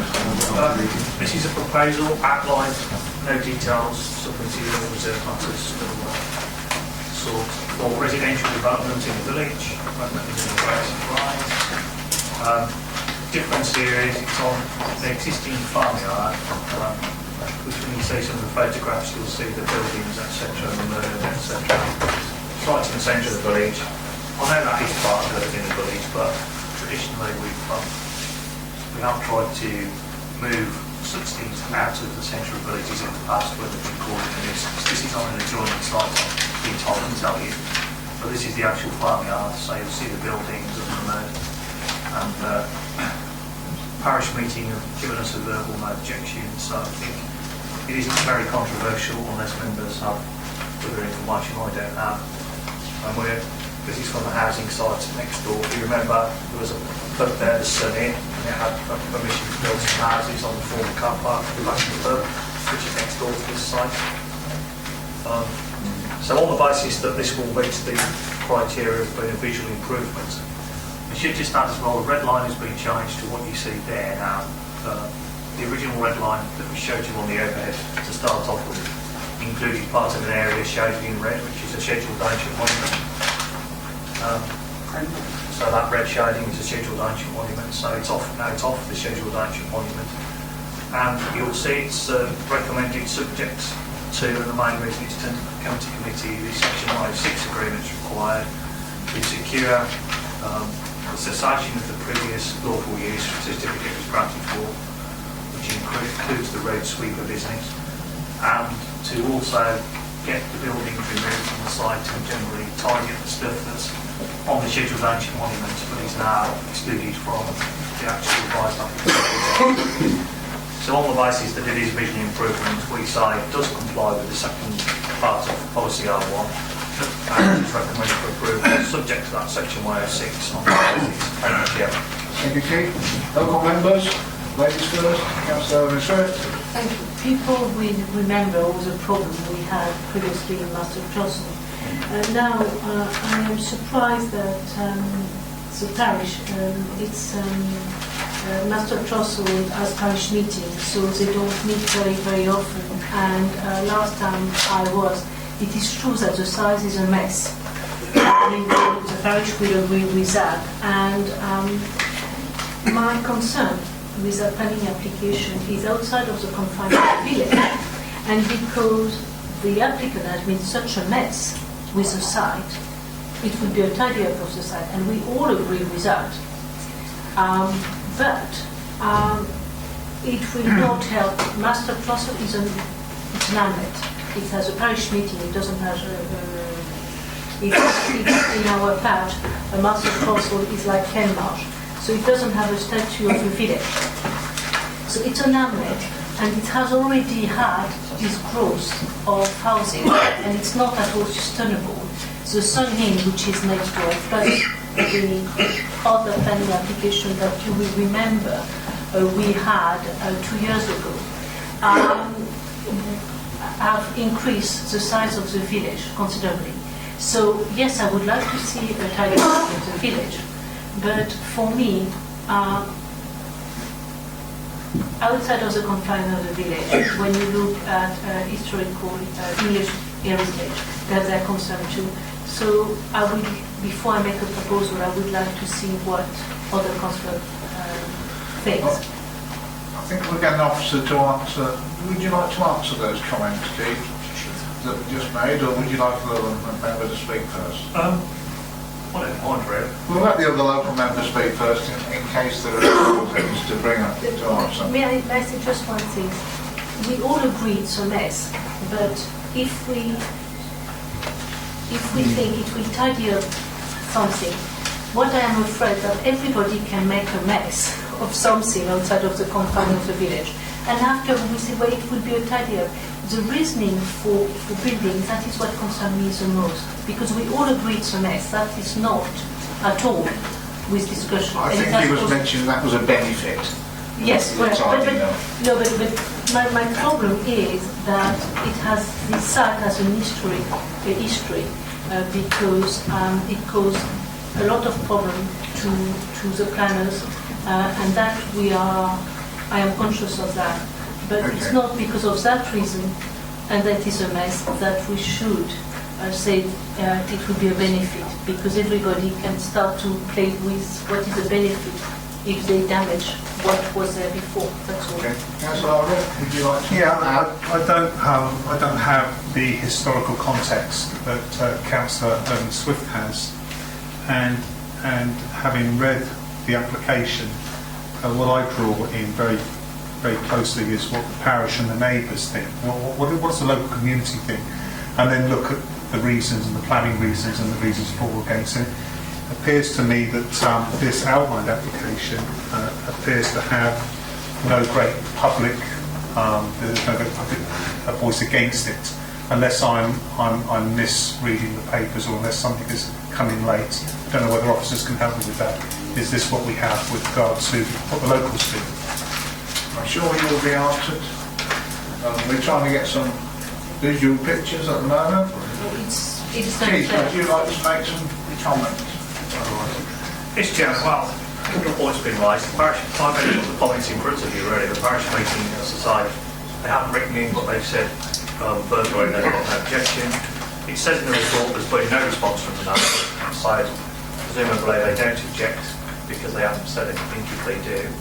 The issue about it being outside the confines of the village, yes, it is outside the confines of the village, but I think as you saw on the original plan there, which is now gone, it is basically very close to and exits through the centre of the village. So obviously it does have an impact on anything. That access track that you see there goes straight to the south onto the London Road there. And that was the photograph that we showing you, the old telephone box on the corner. But it is going straight through the centre of the village, so on that basis, obviously, we feel that it is an environmental improvement to take that out of that particular untidy use on the edge of, but probably just outside the confines of the village. I mean, that's our view, but you don't have to agree with our view. But obviously, if you don't, chances are there'll be an appeal and round we go again, basically. I just want to add to that, Chair, that if we look at the history of the site, there is a lawful balance to look at. We use of the land for deposit and storage of road planing. So in terms of the environmental improvements, not just the visual improvements itself, but the improvements which come about as a result of the nature of the traffic which comes in and out of that site as well. Thank you, Chairman. Sorry, can I just finish off my point? You can. Thank you. So presumably, and just still very new to me, the outline application, we will then have more detailed plans at some stage with regard to what is actually proposed on the site. Yeah, thank you. Thank you, Chair. Okay, Councillor Frenchman. Yes, am I right in thinking that this would be a brownfield site? We feel that's given certificate of lawfulness, yes, it would be a brownfield site. So that's we are encouraged to. That's something that should be all part of members' consideration. In that case, I will propose officers advice. Thank you. Do you have a seconder? Councillor, you are a second. Would you like to speak as well, Alan? Sorry. Very little to say, Chairman. I'm glad to see that the Schedule Ancient Monument has been excluded from the red line site, because that might have caused a problem later on. Nothing else to say. I think this should go ahead for the reasons stated. You've had a lovely guide through the streets of... Yeah. Sorry about that. We noticed a blue house. It's up there. It's up there. Anyway, we've got a proposal that's been seconded that we follow officers' advice to approve the application. Those in favour, please show. Could I ask something before I go? But it's very quick, yes. Because they asked for 4 houses that they have a section 106 agreement for 4 houses. Could we make sure they have it? Because, I agree that the site is a mess. So it will be of the advantage of the village, who has very, very little things that they have a section 106. And that was what they're asking. Yeah, the reason it's at committee is because it's required a 106 and only members can agree the heads of terms of 106. Actually, it will be back here. Right, proposal that the application be approved, which has been seconded. All those in agreement, please show. 12. Right, the application is approved.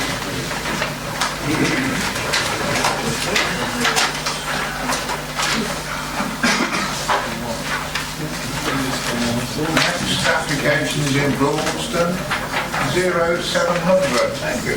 Thank you, Chairman. The site located at the edge of Broadstone, adjacent to Major Close, forms existing development of affordable housing and decent existing houses in Spin Hill. You'll see from the photograph, the site is currently into the grazing sheep. The proposal for a further 12 affordable social rented and shared ownership homes as a continuation of the current development. In policy terms, the site is beyond the confines of the village, and also the council demonstrates a 5-year land supply. Equally, the rural housing requirement for Daventry area has also been exceeded. However, as a latter part of policy R1 allows for certain exceptions being in this case where the proposal will deliver affordable housing provision. As such, the proposal will fully accord with the latter part of policy R1. And the reason why the application is before members tonight is to secure a Section 106 agreement to ensure that the proposed units will be affordable units in perpetuity. Thank you, Chairman. Thank you. 2 speakers. Mr. Kramer is the agent.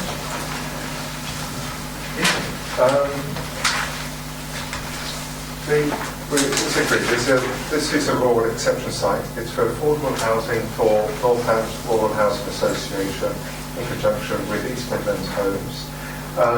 It has been in consultation, the Housing Association has been in consultation with the village for approximately 2 years to bring this site before you. It brings a range of houses, 3-bedroom houses, 2-bedroom houses, 2 bungalows, and also 2 maisonettes. So it will serve a wide range of the community in terms of the needs it will be able to fulfill. And it's an extension of an existing road of affordable housing. That this will now be phase 3 of a scheme or number of schemes that have been built over the last 15 years. Thank you, sir. Mr. Mayor, Maywan, who's filled the application as well. Yes, Alan Moore. I'm Broxton Parish Councillor and Chair of the Neighbourhood Steering Group. Braunston has an emerging neighbourhood plan which will be submitted to the District Council in 8 weeks' time. We started completing the plan over 3 years ago, and during that time we've consulted with our parishioners in a range of ways. And in the first phase of the consultation, we included open-ended questions so that we could find out the topics that most concern the people we represent. From their responses, 4 topics stood out, and housing was one of them. Some people expressed a desire for Braunston to remain a mixed community, and it was felt in particular that the younger generation should not have to move out of the village because there weren't suitable or affordable homes. And another concern was that the older generation should be able to downsize without leaving their village.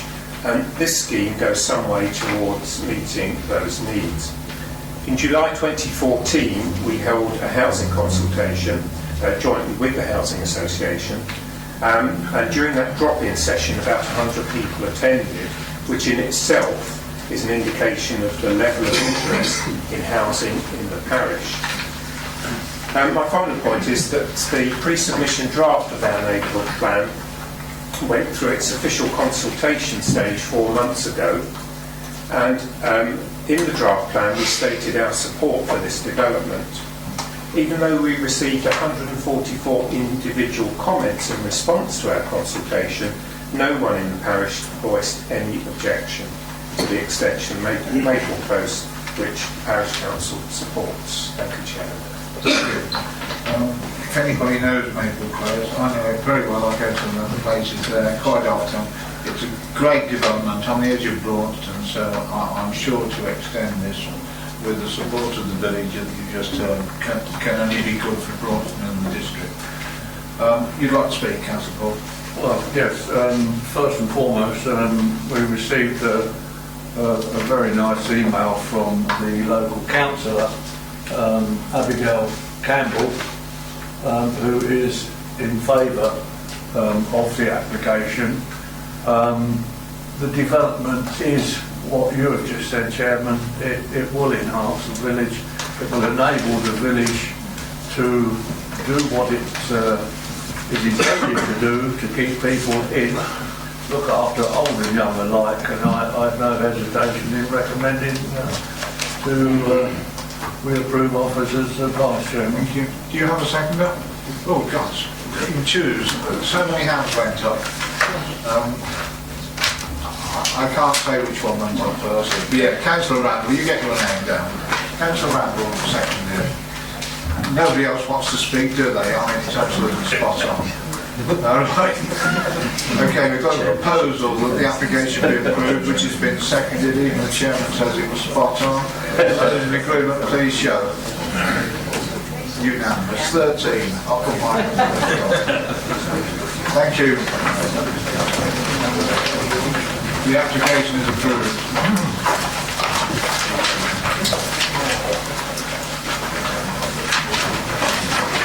The next application is in Stratford. The application number is 0866. Thank you, Chairman. Site lies conveyed in the countryside and is actually from an agricultural package ending in Tree Lane, Stratford. The application seeks consent to construct 6 timber stables and a hay barn for manage measuring 60 metres by 20 metres, and the development is accessed by the existing field entrance. The overall development plan follows its siting report, while supportive of the western uses require that such developments and regards the environmental quality and character of the area. We'll see from the report there are a number of issues that have been raised with regards to 1, the impact on neighbours in terms of light pollution and noise, impact on the special landscape area, and the impact on highway and pedestrian safety. The proposed stables will be located close to the established tree and hedge planting, which forms the south boundary of the site, and the plans indicate that due to the fall of the land from west to east, some cutting of the land is required to ensure a level base for siting of the stables. In regards to the issues that have been raised, the nearest residential property is located in excess of 100 metres from the proposed stables. Furthermore, no external lighting other than those within the buildings are proposed. In my view, the distance between the proposed buildings and the lack of external lighting combines to ensure that it means the residential properties are safeguarded. With regards to the proposed manege, This would be sited towards the south-east corner of the site and would measure 60 metres by 20 metres for 1.2 metre post and rail enclosure with landscaping to the west and north sides of the fencing. Existing plants to the south and east boundaries of the application site is intended to be retained to provide further screening. The land falls from west to east and plateaus towards the eastern boundary. The area set aside from this element therefore forms the most appropriate position to the more appropriate ground area. The menage itself will be located in excess of 250 metres from the nearest residential property. And whilst the applicant has suggested that portable lights may be used, such lighting will not require planning permission. In the event that the portable lighting will be a nuisance to the residential properties, such concerns may be addressed by environmental health legislation. It accepts that the site does fall within the special landscaping area, and as such, in considering the application, the officer sought consultation with the landscape officer, who advised that the proposals are acceptable in landscape terms, given the scale of the proposals and the location of the proposals themselves. It's therefore obvious that the proposal will have an acceptable impact in terms of environmental and quality of the rural area. It's been noted that Parish Council advised the site forms part of the designated Roman settlement. However, some officers have no evidence to support this statement, and you'll see from the late representations that the County Archaeological Advisor has provided no objections to the proposal. Members will have noted comments of the County Highway Authority to advise that Yew-Tree Lane is narrow and does not easily accommodate large delivery of construction vehicles. Further concerns are being raised regarding the transfer of mud from the track to Yew-Tree Lane.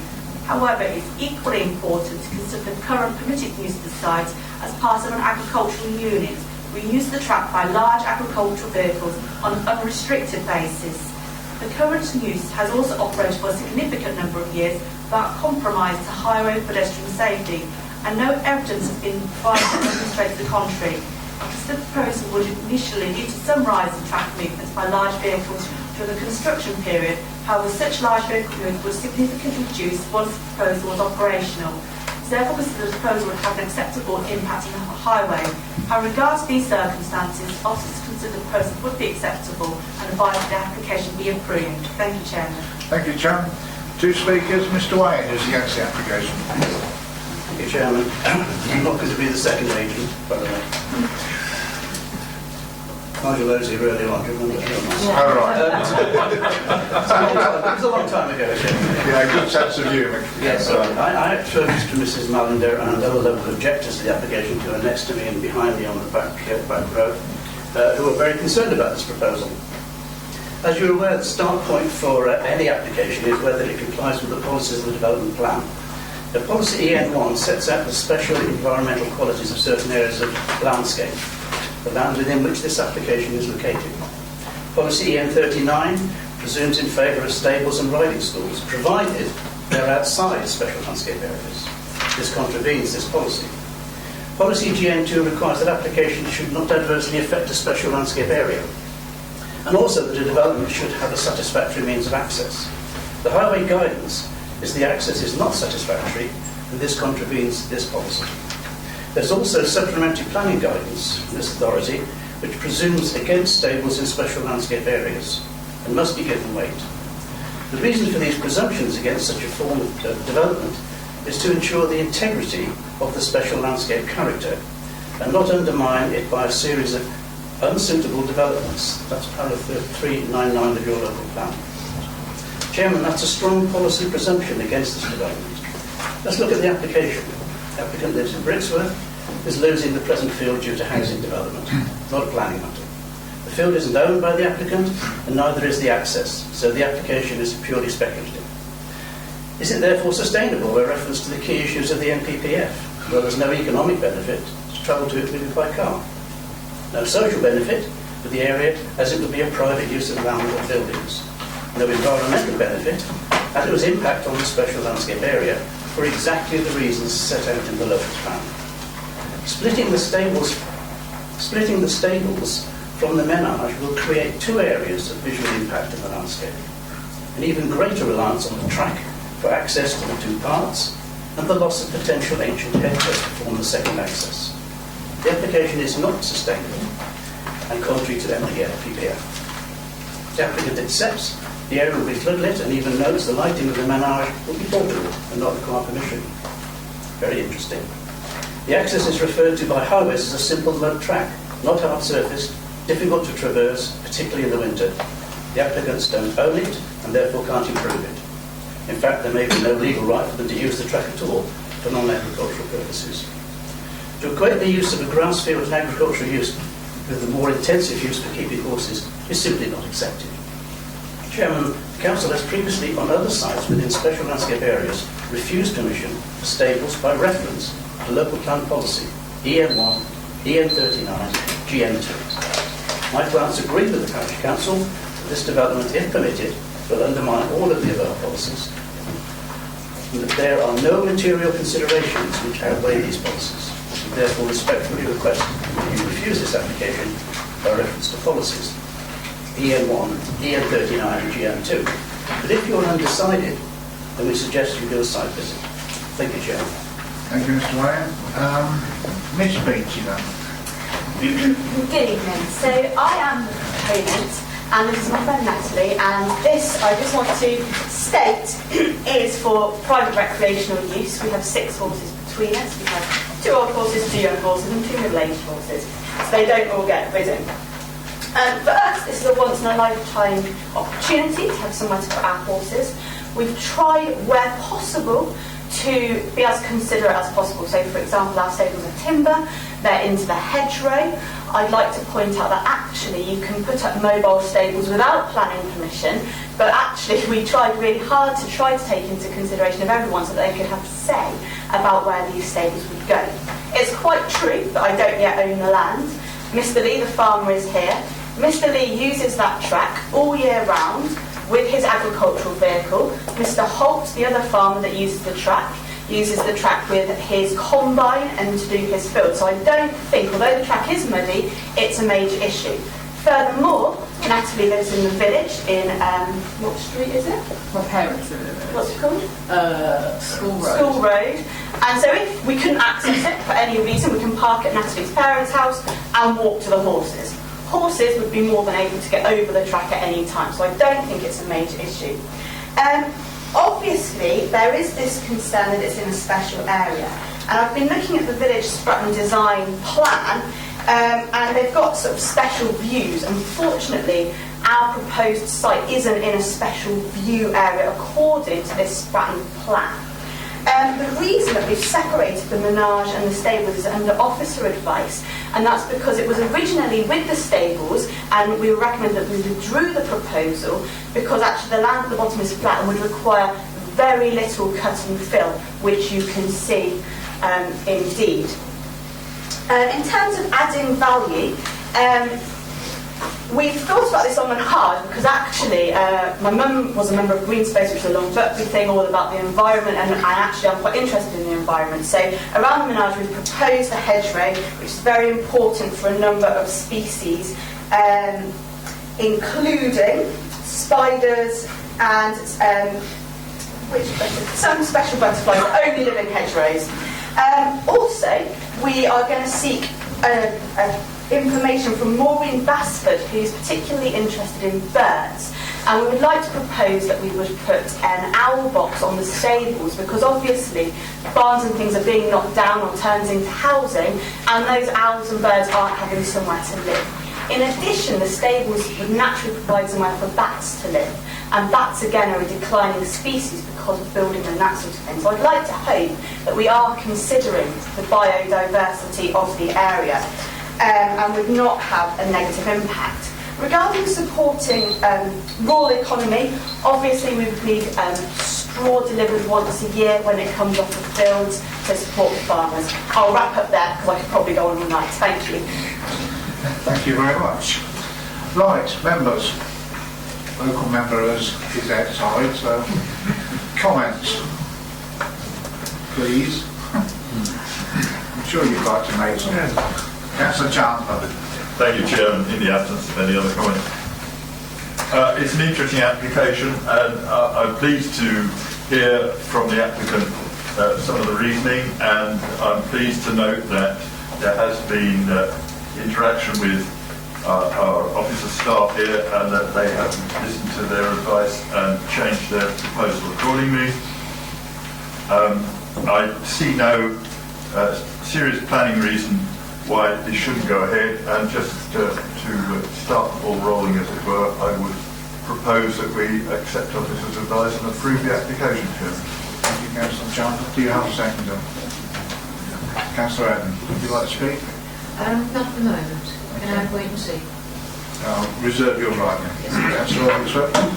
Yes, it was interesting, the two speakers, because I can understand the concern of all the residents. But Miss Peachy, I hope it's the right name, say that it will be for her and her friend use. Now, the trouble, if we allow that, can it be, and that is a question for the officer advice, can it be made for a commercial use? Especially for those. Sorry. Just to come back to you on that our service. Speak up. I beg your pardon. Who said that? Speak up, please, would be the request. Yes. Thank you very much, Councillor Everson. If you want to look at the report, I refer to condition number 6. So it does actually say that the approved development should be used for private recreational purposes only, not in connection with business. So that would reinforce the applicant's intent with regards to the site. Well, that is what I was concentrating. Okay, Councillor Patrick. Yeah, perhaps officers could elaborate on some of the policy considerations that Mr. Wayne put forward, just for our own clarification. I believe Mr. Wayne referred to policy EN1, EN39 and GN2 with respect to the application. If you look at policy EN1, it does refer to special landscape area, but in reference to special landscape area, it does say that it would normally be developments regarded in terms of recreational developments would normally be permitted. It is true that there is some conflict in policy EN39 in the fact that the proposal is within the special landscape area.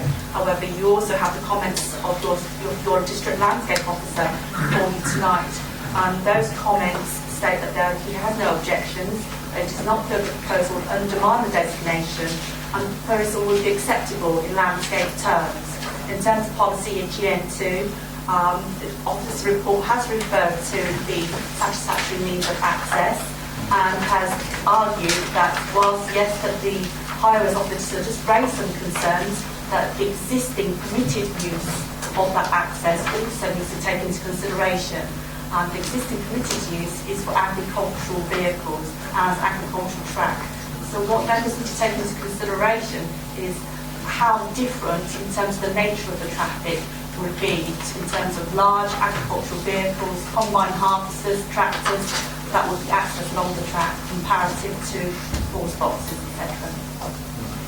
Thank you very much. Councillor Paul. Yeah, thank you, Chairman. I note the parish council's concern and Mr. Wayne's eloquent speech. Light pollution would affect the neighbouring residents. Question is, how close are the neighbouring residents? Our officer has mentioned, and also the applicant, a combine harvester. Well, in this day and age, they operate during the hours of darkness with their very, very bright lights on. I'm between. We're talking about horse boxes. It would have been interesting to know whether the horses actually leave the area for competition or not. Perhaps that could be resolved, but I can find out for you. Thank you. We don't normally ask questions. Will the horses be leaving? A quick yes or no? Yes, we have one horse trade and we go together. Right. So about twice a month. About how many? Twice a month. Twice a month. There's your answer, Councillor Paul. And the distance from the nearest dwelling? It's 1,000 stables. So in terms of the stables to the nearest dwelling is 100 metres. The manege to the nearest dwelling is 250 metres. Okay. 250 metres with lights. Temporary lights. Yeah. Okay, I understand. Thank you. Okay. Any more comments? Yes, Councillor Robinson. Thank you, Chair. I have to say that I listened very carefully to these arguments, and basically I think Mr. Wayne's argument is pretty damning. This is an area of special landscape. What's it called again? Special landscape area. A special landscape area. And it's a change of use from what is agricultural to what isn't. And I really don't see how this is sustainable. And therefore, I disagree with officers' advice in this particular instance. Okay. Councillor Barrett. Thank you, Chairman. Yes, would like to take up one point that Mr. Wayne mentioned. In fact, a similar point my colleague has just said is the point I'd like to bring up.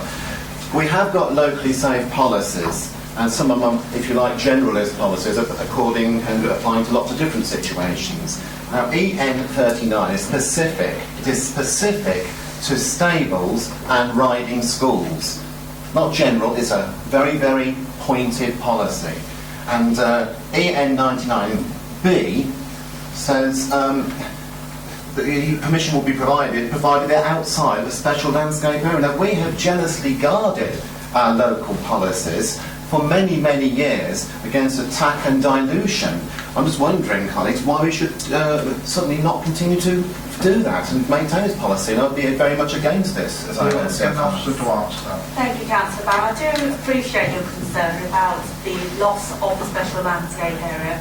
However, if members were to consider that this proposal does have an unacceptable impact on the special landscape area, and clearly in the event of appeal, the local authority will also have to demonstrate that. Now, clearly, officers, as of members, have the evidence of our own landscape officer before you for consideration. Members made some comments about lighting. I think it's worth pointing out at this stage that if there were issues regarding nuisance to others because of inappropriate lighting in the countryside, which is generally not very lit, that is potentially something that could be dealt with through environmental health, both through environmental legislation and also the new crime and policing. So if the behaviour of the users of that land cause them a nuisance, there are several ways we can deal with it. Any more comments? Just a quick one, Chairman. Sorry, I'll take it back.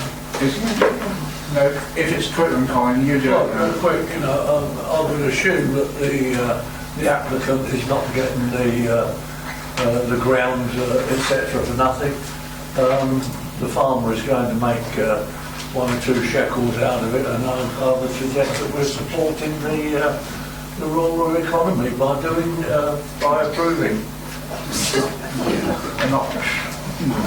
I think we'll leave that.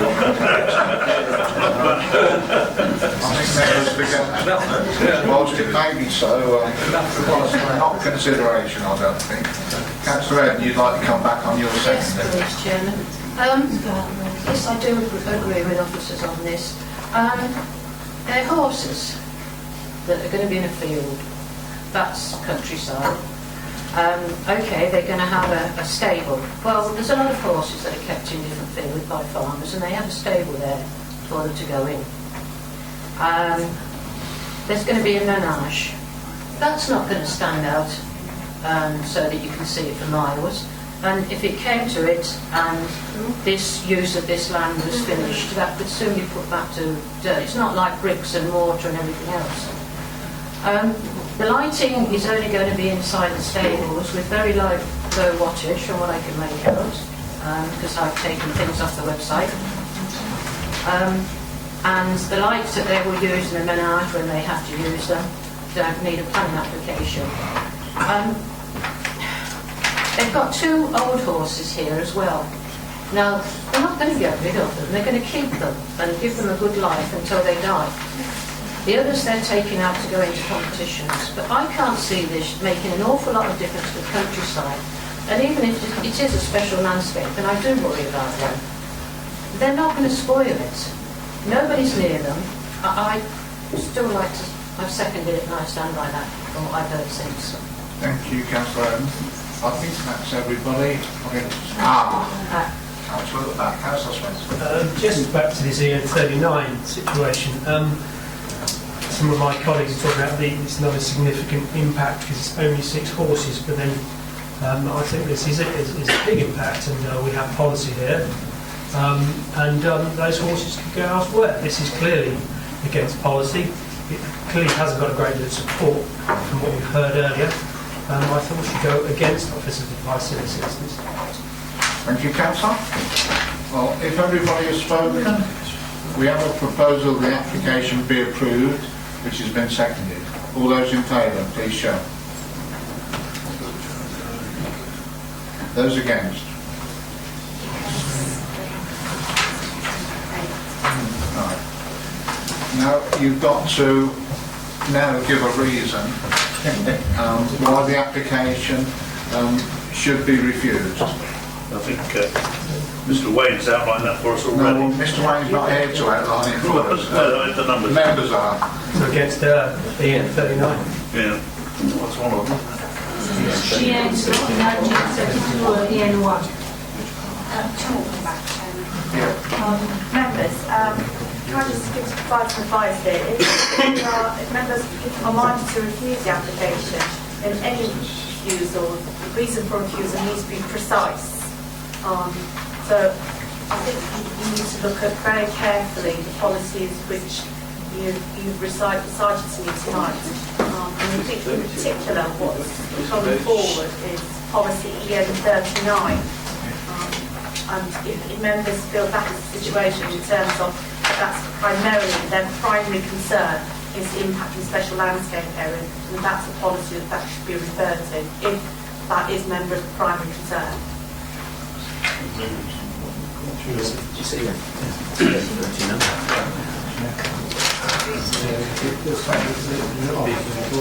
Yeah, we need one of you to make a proposal that covers the points said.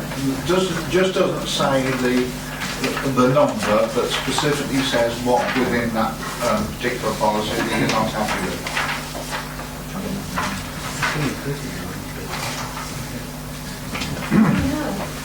Yes, Councillor Smith, have you got it? So it's in 39B, and it says planning permission will normally be granted for stables and riding schools provided that, and then it says various things that they out, and B details they're outside of the special landscape area.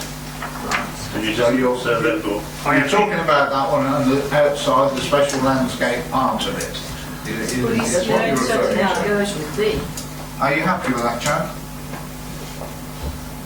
I think if you look at the location, under paragraph 399, we're saying it undermines the integrity of the special landscape area. I think that needs to form part of your reason for your refusal, if that is the case. In terms of the wording, the proposal itself has to underline that designation, and members feel that is the situation, the reference needs to be made to that. I think basically what they're saying is the presence in the stable, in the special landscape area, is supports the integrity of the special landscape area. Now you can say it's harmful if you think it is, obviously. We can't rely on the council's landscape officer to say that because he hasn't said it. But we can see if there's an appeal situation, someone's going to have to provide that evidence if that's what you say. But I think if you're saying it's undermines the integrity of the special landscape area, like being there, constitutes policy, which says we don't want weeds in the special landscape area. What it actually says is cumulative impact as well, so obviously if we allow one, we start allowing two, we start allowing three, you get a cumulative impact. I think that's really what you're trying to say, that's what the policy was designed to stop really. So you're saying, well, there's no reason to make an exception to that policy really. So if we allow it for one, we'll allow it for two, allow it for three, we undermine our own policy. I think that's what you're trying to say. The applicants will use the fact that the officers have recommended it for approval. Yeah. Councillor Patchett. Okay. Is that the only reason you want to use?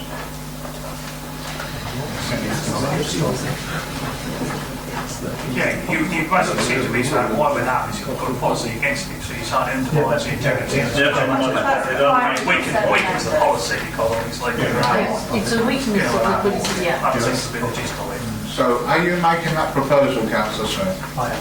Right, do you have a seconder? Right, okay. Councillor Aldrich. All those in favour of that proposal, please show. 1, 2, 3, 4, 5, 6, 7, 8. Those against? Right, that is refused for that particular reason. Your application is refused.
Right, gentlemen, ladies, we'll continue. The next one is in Guilsborough, 092.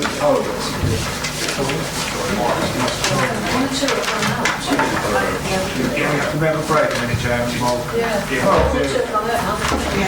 Who's got that? Well, Colin, for a start. Well, I'm sorry, but I think you you said did you can carry on. say 2 minutes. So I don't know if they thought he had 2 minutes. Well, we didn't say we'd have a break. I mean, the rest of us are, aren't we? Up to you, Chair. Well, I'm going to continue on, I'm sorry. We've got a long agenda and people want to deal with it. So we're in Guilsborough, 092. This is an isolated large property on the West Haven Road, so it sits outside the village, as you see there. It's already had planning permission for a large extension on one end of the property, which you'll see in the photos has been carried out. The roof colours slightly different because they're newer tiles. And this is now a proposal to build an annex to the rear of the property. That's the side extension on that one. So this one is actually annexed to the rear of the property. Not that one. Not that one, this one. That's it, yeah, to the rear of the property. It was reported that work had commenced, and when you see the photographs, you'll see they'd started laying the foundation wrap for it. So it has commenced. We understand it is for a granny annex, and it's going to be conditioned to be ancillary. Despite the concerns of the parish council, it is a large property, yes, but it's isolated, it sits in its own sort of area of open space surrounded on the side by fields and open countryside. We don't think there's any particular harm by this extension, which is going to be at the back anyway, won't really be seen from the front of the property. So on that basis, yes, it's a large house, lots of extensions, but that isn't in itself sufficient reason to refuse another extension. So on that basis, it's recommended for approval. Thank you, Chairman. Thank you very much. Non-speaker, Mr. Ricketts. Thank you, Chairman. My name is Tony Rickett. I'm an architect in private practice, and I'm the applicant's agent. I won't attenuate the proceedings of your meetings because I can detect an air of restlessness and it's not entirely a thing of the past. The parish council has raised objections which unfortunately for the most part are wrong, and those that aren't wrong are sadly misinformed. And it's the reason it's before you tonight, when it could easily be done under delegated powers. Parish Council alleges that the application form is wrong in as much as it claims that the development hadn't started. Of course, when the forms were submitted, it hadn't started. But the applicant, driven by a need to provide accommodation for an aged and disabled parent, took advice from one of your case officers and risked starting on site. I'm not defending, sir, the indefensible, I'm explaining it. Parish Council went on to say that this is overdevelopment. It is far from overdevelopment. If one applies the regulations that your committee habitually uses, it is far from overdevelopment of the site. It is alleged that it is an intrusion into open countryside. You can see from the position of that ground floor slab, it is to the rear of a well-established building that's been there for a generation. behind a 2-metre high fence, which for the most part will hide the extension. There is a complaint in the parish council's comments that one of the application forms, question 29, is inaccurately filled in. The parish council seems to think that that part of the application form is an opportunity for the applicant to claim that the building is hidden from public view. That part of the application form is nothing to do with that. It is an indication to the case officer that he or she needs to enter the site in order properly to assess the application. The parish council is entirely wrong. You've already, your planning officer has already mentioned that this is to be an ancillary accommodation to the building, that it cannot be a separate dwelling house without further recourse to your committee, and the parish council's allegation that it forms a separate dwelling unit is also wrong. Better stop there, Chairman. By the way, you may be interested to know that the man who designed this building complex 30 odd years ago, David Hutchison of Hutchison Lock and Monk, died a couple of months ago. I wonder if he remembers it. Thank you, Chairman. Thank you, Mr. Rickett. Mr. Rickett was a very elegant councillor here for many years, and you certainly haven't lost your ability to speak, Mr. Rickett. Local member, that's myself. I don't have a problem at all with this house. I know where it is. I know what it's going to be used, and I could propose from the chair to save an awful lot of time that we accept officers' advice. Councillor Frenchman. I will second that, but just a quick question. It's not covered by permitted development. No, sorry. Okay. No, just a technical question, but I'm happy to second that proposal. Thank you. Does anybody have any questions? If not, we've got a proposal that's been seconded that we support the officer's advice. All those in agreement, please show. It's unanimous. Yeah. Thank you. The application is approved.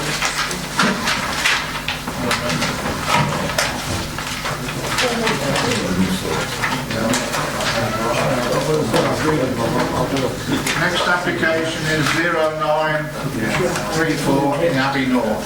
Thank you, Chairman. The site is situated in the headlands and states in Daventry, and the proposal before members tonight is the construction and repair of semi-detached dwellings. The roof will be hit, which is keeping with other existing properties in the immediate vicinity. In terms of the application, there are a number of concerns that which have been raised. That's the impact on the locality of overbuilt sites, the impact on residential immunity, and the impact on highway safety. We'll see from the site plan that the proposed development is similar to that on the other opposing corner. If you go to the site plan, please. The actual site location for that. Oh, here we go. That one.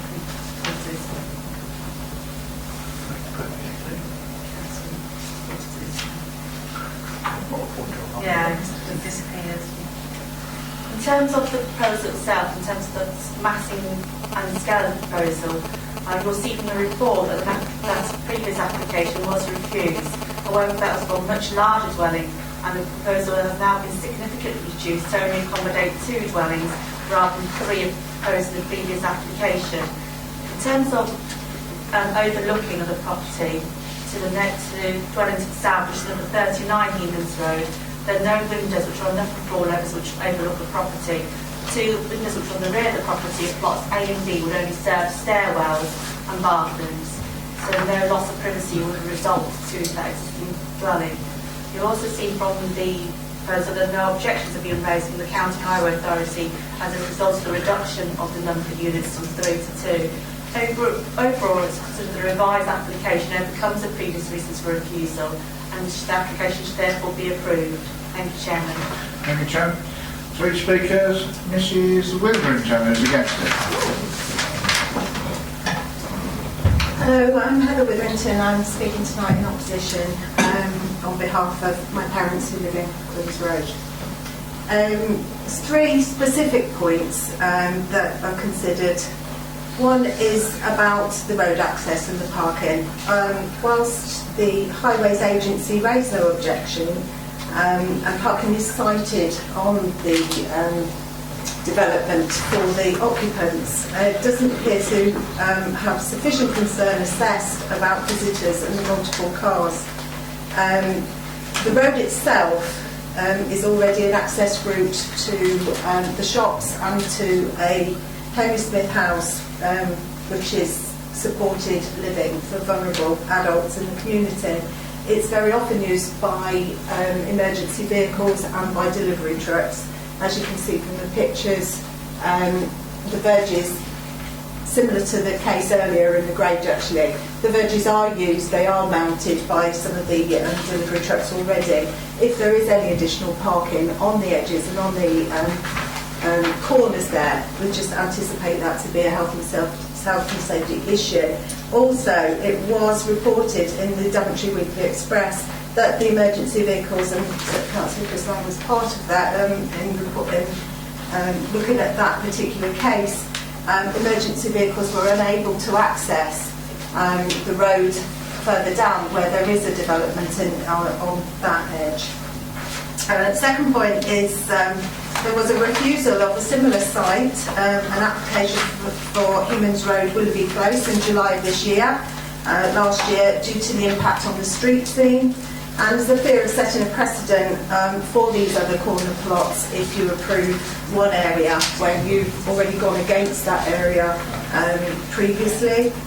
And in terms of quotes for the refusal previously on the environmental impact of the overdevelopment in the area that doesn't need, it doesn't need more buildings, filling every available piece of land in the existing estate doesn't answer your housing shortage.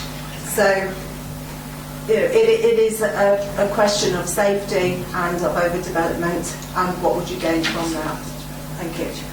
Thank you. Mrs. Gain, the Parish Council. Town Council. Daventry Town Council. Daventry Town Council recommend refusal. The Town Council is not happy with the construction of properties in filling developments that have been designed to promote good community living. Good design provides space and street views to encourage the health and well-being of residents. This development of future homes is overbearing. Queen's Road is a busy road where delivery lorries access local shops in Edinburgh Square. There is a blind bend coming round from Highfield Road.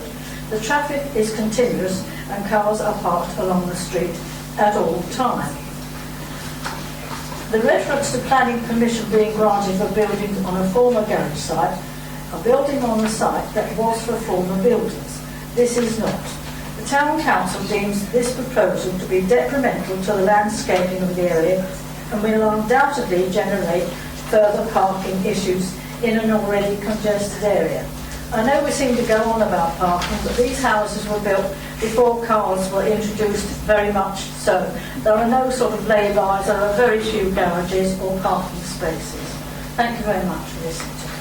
Thank you. One more speaker, Mr. Newman, who's the applicant. Yes, thank you. Pick up a couple of points have already been said. One about an application would have been close.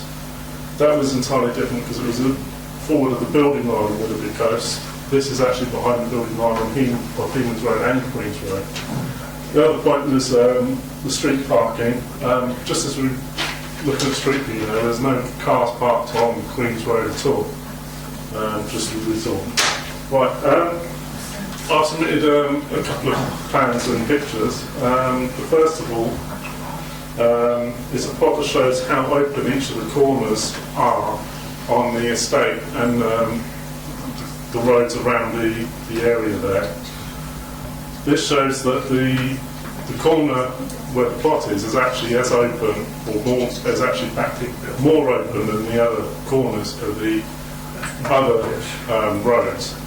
And this, yeah, could we bring it? It's not that one. It's one of the other. That's the opposite side of the road. It's actually a plan view. It's got those numbers all over it. That's the one. Right. So the plot in red, you can see it's got the number 36 next to it. That's the amount of meters squared that are in that triangle. The other corners, I've also worked out the areas of each corner, and they're all less than the one next to the applicable site with the houses in position. So the corner is more open with the houses being built than the surrounding area. One of the other photos is the open vista that's described by the town council. Not that one, sorry, the other one, which is basically just a picture of the hedge. This is described as an open vista by the town council across the plot. You can't even see the 60 Queen's Road from that view because it's actually hidden behind the hedge. So that appears to be an open vista in my view. The Emans Road garage site now, if you could go to the other picture please. This site was recommended commissioned by the town council. There's actually 2 houses being built on there currently. The planning permission was granted last year. Yeah. The grass verge across the front there has always been an open patch of land, but now will become part of the garden on this garage site. And the town council have stated that this is a developed site, whereas my garden, which is just 25 metres away from that site there, was open, where in fact it wasn't because of the hedge. I'd also say parking, again, they've granted permission to build on a parking site just 25 metres away from the area where they said that we can't build because of a parking issue. Right, thank you for your time. Thank you, sir. Is there any local member here for that? I know Councillor Long wishes to speak, but is there any committee member first? If not, Councillor Long. Thank you very much, Chairman. Chairman, I object to this particular application on behalf of local residents. I note in the summary the comment the proposal is unlikely to result in a detrimental impact on highway safety. I think the point I'd like to make is that the photographs that you have actually are taken during the course of the day. And if you look at any of the estates in Daventry during the course of the daytime, you will find them exactly the same, where they are open and free because people are at work. The whole thing, all the estates, become a completely different picture when it becomes night time and people return from work. I was in the area of Queen's Road last night, and in common with many other estates in Daventry District, parking places were an absolute premium. In fact, passing parked cars required some skill, let alone actually parking. Back last year, as Mrs. Witherington said, we had an incident in the Headlands where a fire engine responding to an emergency call was obstructed from getting to its destination because of inconsiderately parked cars. The parking situation on the Headlands estate in general is deteriorating as residents in properties acquire additional cars and vans, and the move to build infill housing is aggravating an already bad situation. I do appreciate in this particular instance a driveway for cars is included in the plan, however no allowance is made for visitor car parking. Parking, Chairman, is not the only problem. Safety also comes into play. Children use the paths in the area on the way to the various schools located on Ashby Road.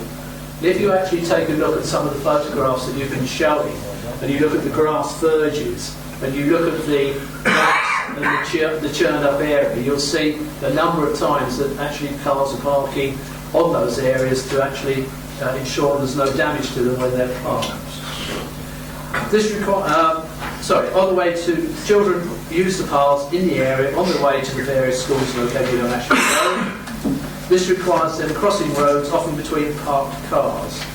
The increase in the number of cars and the inconsiderate way some cars are parked decreases the visibility of pedestrians for drivers, and likewise drivers for pedestrians.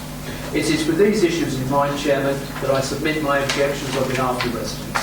Thank you, Chairman. Thank you, Councillor Long. As I said to you earlier on, I visited myself, accompanied by anybody, both the sites in Daventry, the Ground Estate and this one today. And the picture of Queen's Road this morning when I went wasn't the same as the Google Earth picture with no cars there. And on a Saturday morning, when I went to repair a television recently halfway along Queen's Road, on the other side of the road, I couldn't park my van anywhere. I had to go along the shops to park and walk back because the cars both sides of the road. My personal view, for all it's worth, was you could probably put one house there, but two it would look a little strange, and also the parking, as said by the local member, is terrible, and it isn't going to be improved. That was my view looking at it this morning. Right, councillors. Councillor Paul, Councillor Randall, then Councillor, forgotten your name. Councillor Patrick. Yes. I beg your pardon. How could you forget?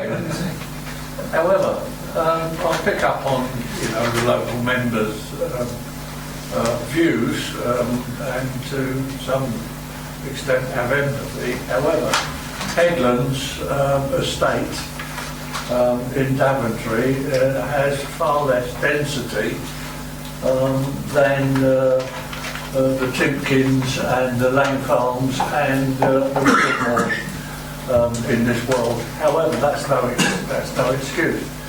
The parking problems alluded to within Queen's Road have got nothing to do with this application, because the parking for the application will be off-road. Now, we can argue that there should, as the chairman has said, one is too many, three is too many, but how many is too many? The fact of the matter is parking will be off-road. It is a busy area, I do agree with the local member. I travel Eamons Road very, very frequently. I don't for 1 minute decry the fact that parking is a problem, but however, in this instance, parking will be off-road. I'm slightly confused, Chairman, if I may comment, that Daventry Town Council, according to page 105, recommend refusal, and then further on in that sentence they would agree planning officer's decision. But we're not making our minds up. But anyway, I see no reason to refuse it, Chairman, so I would propose we go along with officer advice. Do you have a seconder? Again, loads of them. The first one I saw was yes, Councillor Robertson. Next councillor. Would you like to speak, Councillor Robertson? No, I don't, Chair. Okay. Councillor Randall next. Yes, thank you, Chairman. Congestion in this road is an absolute nightmare at times. I went to a funeral a few months ago, and late in the afternoon I dropped an elderly gentleman home, a few houses back from there, and I couldn't park anywhere. I just had to stop in the middle of the road and let him out. And all the way along those verges you can see all those deep ruts there, so you can, it's visually that people park right the way along. And they do park too close to the corners because there's nowhere else to park. So they'll, near enough up to the corner they park. Visibility isn't good, and I think it's over congestion of this. It's for the street scene. It's just it's cramming to me. It's too much crammed in on that side.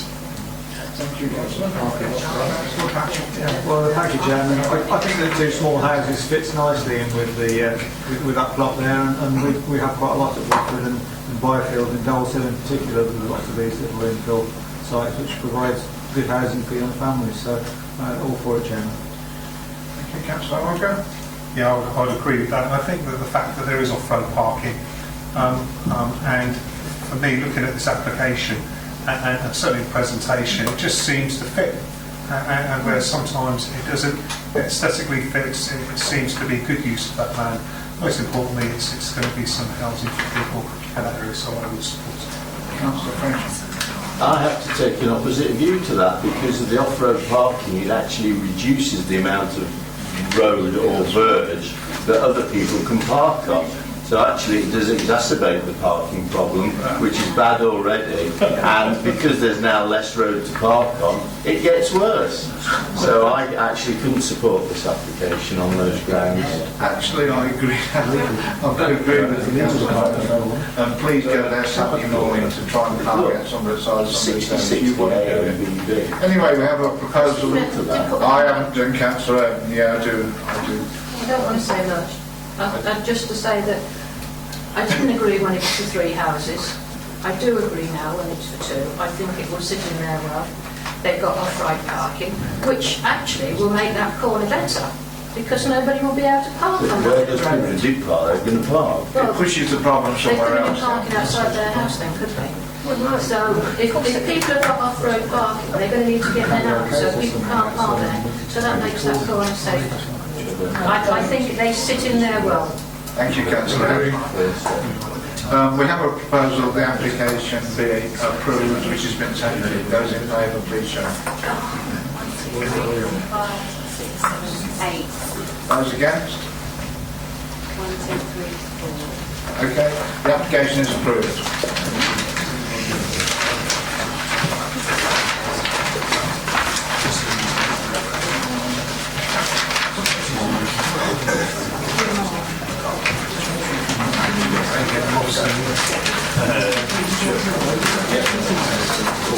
Our next application is Church with Chapel Brampton 0983. Thank you. Those of you familiar with this area will know that it's characterised by large houses and large blocks, and consequently we have special guidelines that we apply to this area, which was adopted by a planning committee 20 years ago when people were potentially going to subdivide the blocks, and the idea was that we maintained a certain distance between the sides of the blocks, so that would stop them being subdivided and it would not spoil the character of the area. So that's the background we made to the actual special guidelines.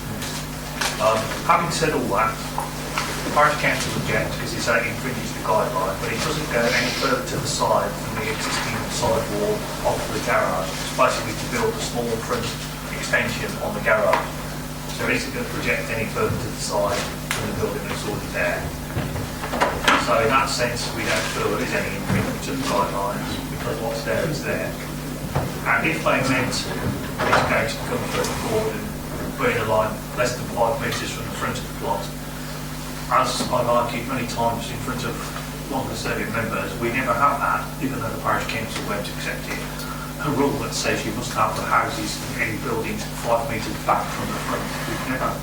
We've never operated that as part of the guideline. It was always 5 metres either side of the property. So on the basis that it doesn't infringe the front guidelines we don't have, and that it's in line with the existing side wall anyway, we've recommended approval. Thank you, Chairman. Thank you. And you can see the wonderful before and after shots there. Right, there is a local member, Councillor Frenchman, of course. Being reasonably familiar with this, I have to echo and support the comments that our officers have made.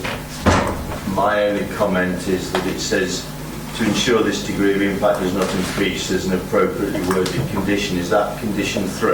Yeah, it's like that might be Yeah, because I wasn't quite sure because it's just worded slightly different. Well, it's the windows really. And my other comment is that I actually slightly disagree with the use of dormer windows at all in a garage, and a Velux sort of light would be probably more appropriate. Yeah.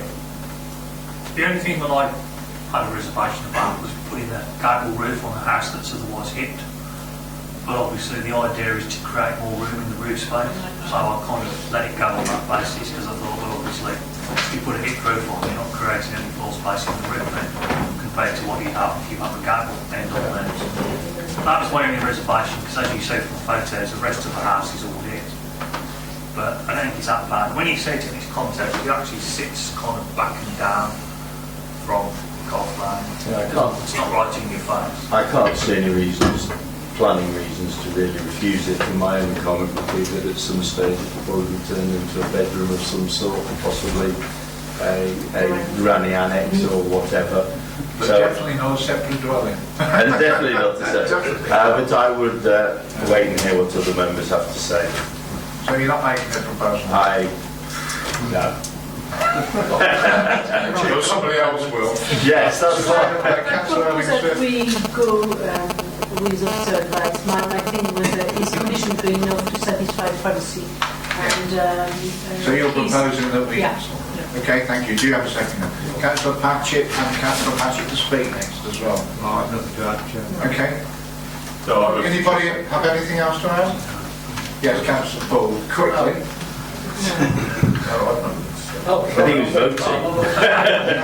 You're passing as well, are you? Yeah, that's great. We have a proposal. The application be approved, which has been seconded. All those in favour, please show. I think that's unanimous. Yes. Well, thank you, members. That does that nicely. I think the phrase is last but not least. The next one's in Pittsburgh. It's not the last one.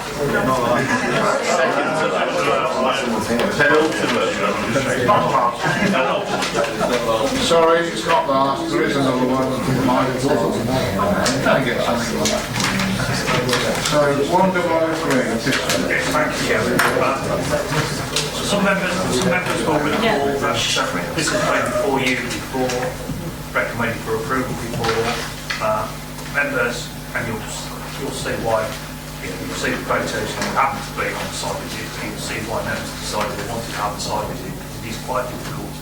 Just from the photographs to understand the relationships of all the buildings that surround it, if you've never been to the site. So there was a site visit, after which members decided to go against officers' advice and refuse the application for basically being too big and overbearing on the neighbouring properties, causing possible energy to those properties. So the applicant's gone away and redesigned the scheme, reduced the bulk of what's been proposed. They're no longer proposing end chimneys. They've taken off the gable proposed on the back before. So they've come back with this revised proposal. The chimneys now in the middle of the roof. They're having roof lights now at the front, which I don't think was proposed before. But the overall height of the roof is being raised to a similar ridge as it was before. And the other thing to note from the two is that if you look at the end windows downstairs, it's going to be 2-storey on the end before, and now the proposal is lengthened by about a metre, the main part of the 2-storey dwelling. If you look at the original work got on the other elevation, you look at the gap at the end of the windows there at the bottom, and then you look at the gap on the new one, you can see there's a bit more of a gap there. So they've added a bit on the end, but it's not obvious if you don't know that. Having said all that, as I say, the officers recommended approval last time around anyway. This is less than that now in terms of impact on the neighbouring property. So of course the officers, to be consistent, would have to recommend approval of this one as well. But obviously members did go on a site visit, and I guess we'd be interested to hear what you think of those who've been on the site visit. Thank you, Chair. Councillor Franklin, thank you. Thank you, Chair. Obviously, I proposed at the original application that we have a site visit, and I was glad that that was accepted, because I think when members got there, they were quite surprised at the actual impact of the proposed changes. We've now had this new application before us, and there have been some tinkering at the edges, but I still feel that it is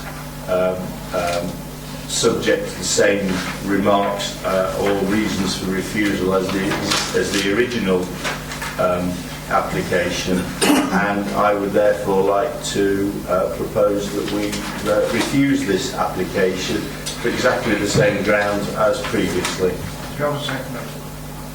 Councillor Randall. You went to the site visit as well, Frankie, didn't you? Yeah, I did. Thanks, I did as well. Do you want to make a comment now? Well, I just think it was just, even watching how the sun come round, because it's got sun down, you could see the shadowing, and it was just, the impact on the surrounding houses, it was overbuilt. I just felt it was overbuilt. Okay. I had an opposite view on the other one, as I said. I thought the other one was not unacceptable. It was just the fact that the houses were so built together on different levels anyway, and I don't think this had a significant impact on the rest of it. Anyway, Councillor Patchin next. Yeah, on page 121, there's on the second paragraph, there's a statement which says which contrary to the neighbours that it would not be repositioned higher, which is off the first floor back to the window. And yet on the same page on the bottom paragraph in the middle, it says the proposed scheme would slightly raise the window by 0.7 metres. So which is it? Can we ask that, Thomas? Now think of an answer while we're talking. Is it that one? Existing first floor bedroom window. I'm talking about the right window, aren't I? Bathroom window, bedroom window. Bathroom window, is that the one? It wasn't clear to me which it was. Is that the bathroom window or the back elevation? Since the window is presently unrestricted by plans of non scope can be fully open. I read it, they were talking about the bathroom window. So then they're saying, well, if we're going to approve of this application, then we could restrict that to closing it and put an obscure lighting in. It's now a bedroom that will become a bathroom. Yeah, that's the reason. Right, yeah, I wasn't quite sure, so I didn't know what we... Yeah. Let's have a look at floor plan, we might be able to find. This is the bathroom. Yeah, I'll have the bathroom on the back there, which it appears to be. Yeah, that one. So point that out then on there. It's that window there, isn't it? It's got a date. That's 616. Point it on the screen there. And then it's moved. It's that here. So that one up there, isn't it? And that one faces the garden That to the back, to the isn't back, it? yeah. Yeah, the car. Yeah. So it will be raised there. It's not much difference. Slightly, I think, because it's flat. It's in a bit flat now, isn't it? It's in like that flat bit. But it's, as you can see there, it's quite high up already in comparison to the rest of the roof. Okay. Anybody else indicating to speak? Councillor Paul? Yeah, thank you. I mean, yes, a number of went on the side with it. I am naturally claustrophobic. I was in the grounds, you know, where this extension is going to be. The house has been extended. There was evidence in the brickwork that it had been extended at some time or other in the distant past. I do have concerns. I mean, the neighbour, I believe, is a bathroom window that would overlook, but nevertheless, I do have concerns. I'm really struggling with this, purely and simply because how much more can you put in a space without it all becoming a terraced house? It's interesting, last time we had parish council and neighbours along objecting. This time we're council and neighbours along objecting. Councillor Irving Swift, you came last time to this, was it? I remember. Yes, I did come in our last time. For me it was the imposition and the level of the roof. They have changed, not substantially. They haven't... Well, instead of it being a two-storey extension, you've got a single-storey extension with a slight But wide... they haven't, what they haven't, they are still raising the roof. Yeah, they're raising the roof. That's right. Yeah. That for me, the raising of the roof, that was what has the most impact on the property at the back. Yes. But they weren't raising the roof last time. Yes, they were. I beg your pardon. So basically, for me, I am pleased with the little side extension. Now it's one story instead of two, but the roof, and I wanted to see what the Councillor Frenchman would say. But for me, my major objection last time was the raising of the roof, and that they haven't addressed. Yeah. Which is very imposing of the house at the back. That was the reason I was... Okay. Any more comments? Right, we don't have any more comments on. So we have a proposal to refuse for the same reason as last time. with the applicant. Did you want to speak, Councillor Owen? Yeah, I'll cause problems then. Well, we've got a proposal that it be refused. Yeah. Well, I can still speak, can I? Sorry? You can still speak, yes. I thought you were going to make a proposition, sorry. No, I'm not making it. Well, not at the moment. I think they've done enough to alter this for it to work. People keep saying about the roof is being higher, but it's no higher than that building that was at the side of it last time. And any shadowing. Is it this one? Yeah. It's no higher than that, even if it... I mean, at the moment it's lower. It doesn't shadow the back. It's the back, it's the height overlooking the back. Yeah, I think it's the view from the garden at the back. Yeah, wherever it is. You can't tell me that big building doesn't put some shadow over the back there as well. No. There. Hold on, one person at a time. I went on a site visit as well. Yeah. I think they've done enough to make it so that it's possible. The building looks an awful lot better than it did. It really does look like a nice house now, whereas before it was all bits and pieces. Yeah, I'd like to see it approved. So if it, yeah, go on, I'll vote. Thank you, Councillor, for your comments. Any more comments? If not, we go to the proposal.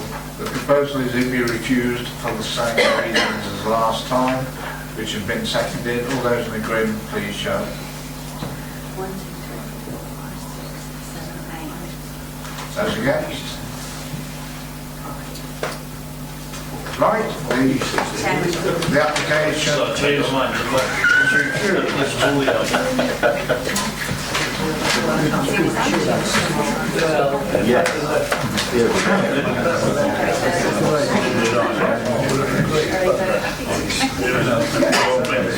why not? Okay, we go to the last one now. which is definitely the last one now, as my friend from France reminds me. It's installed well and the application is 1047. Yeah, thank you, Chairman. Interesting one, really, because we've had a lot of talk about what you can and can't have in fields today. Well, although this is a cattle building, it's actually an intensive cattle building. So the cows never actually come out of the building. The whole time they're just raiding the building. And I think, to be fair, that's partly what's behind the objection from the parish council and one or two other people that don't generally like the idea of factory farming or whatever you want to call it. But nevertheless, it is a building for cattle, it is in the field, it is out in the countryside, it is open on one side. I was going to say, they are fed in the building though, they're not actually released into the field, and that's led to concerns about how the waste is going to be dealt with. And the answer is it's just straw basically. They just get cattle in the building and just fill it with straw, and every now and again it's cleared out and it's going to be spread on the land, and it's also going to go onto the adjoining farm. We understand it's possible to get to the adjoining farm without even going on the road, it will just literally go across the fields. So we've spoken to our agricultural consultant, as it says in Mariah Reps, who you know is one of the top guys in the country, and they're fairly relaxed about it. They say, well, this is what farmers do all over the country all the time, something to get worried about. But I've also spoken to environmental health, and they say, well, obviously if there is any nuisance caused as a result of odours or pollution or anything like that, they have adequate powers to intervene to deal with the issue. So on that basis, I think we're okay with it really. It has been recycled since the original submission, so it's further away from the road now than it was going to be. So again, I think there was some worry when it was near the front of the road that any slurry or effluence, as they thought it might be, which is more liquid than it is actually going to be, it's going to run into the roadside ditch and cause pollution. That isn't going to be the case. So on that basis, having listened to Kearns, having listened to the environmental health officer, I'm happy enough to recommend that it be approved. Thank you. Local members, that's the Brixworth member. It's gone well. Brixworth members rather, sorry. Yeah, thank you, Chair. Do you wish to make comments? A very quick statement, sir. Sorry? A very quick statement. You certainly came in park. Your rule was very quick.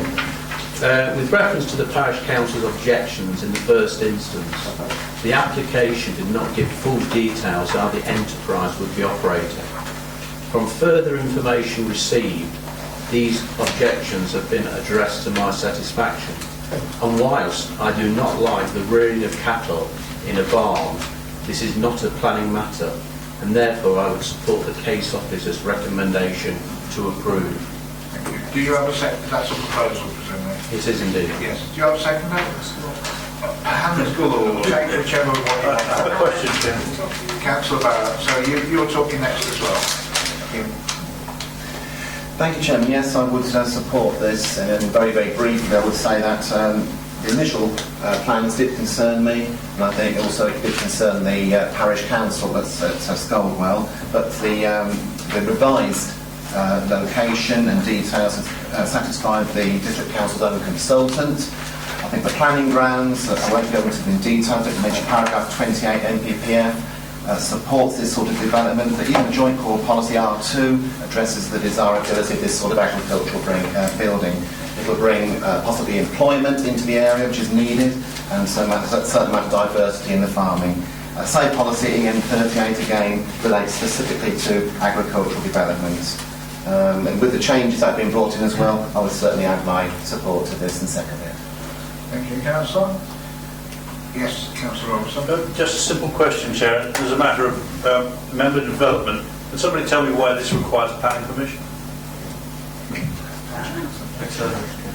My understanding it's a livestock building. It must exceed, it must be not permitted for some reason. It's the size of the land. It's quite under 5 hectares. It's the size. Is it? You're very well, the way we're going with planning laws, in 5 years' time you'll probably go to the post office and buy a ticket and get planning permission for it. Probably shouldn't be thinking like that, but that's the way that... So to be clear, the size of the land that's surrounded isn't large enough to constitute that. Right. Okay, Councillor Evans.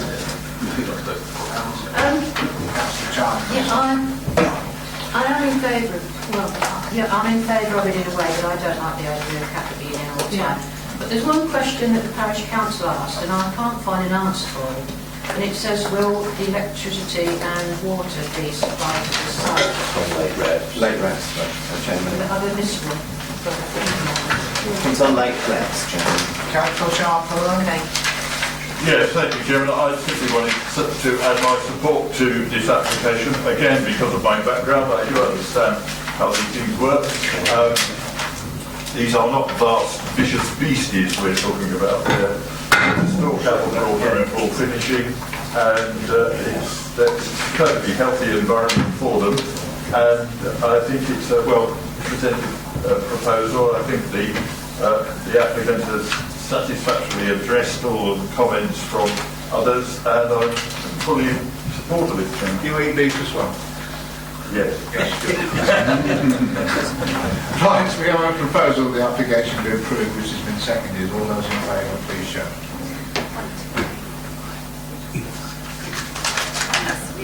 Right. Those against?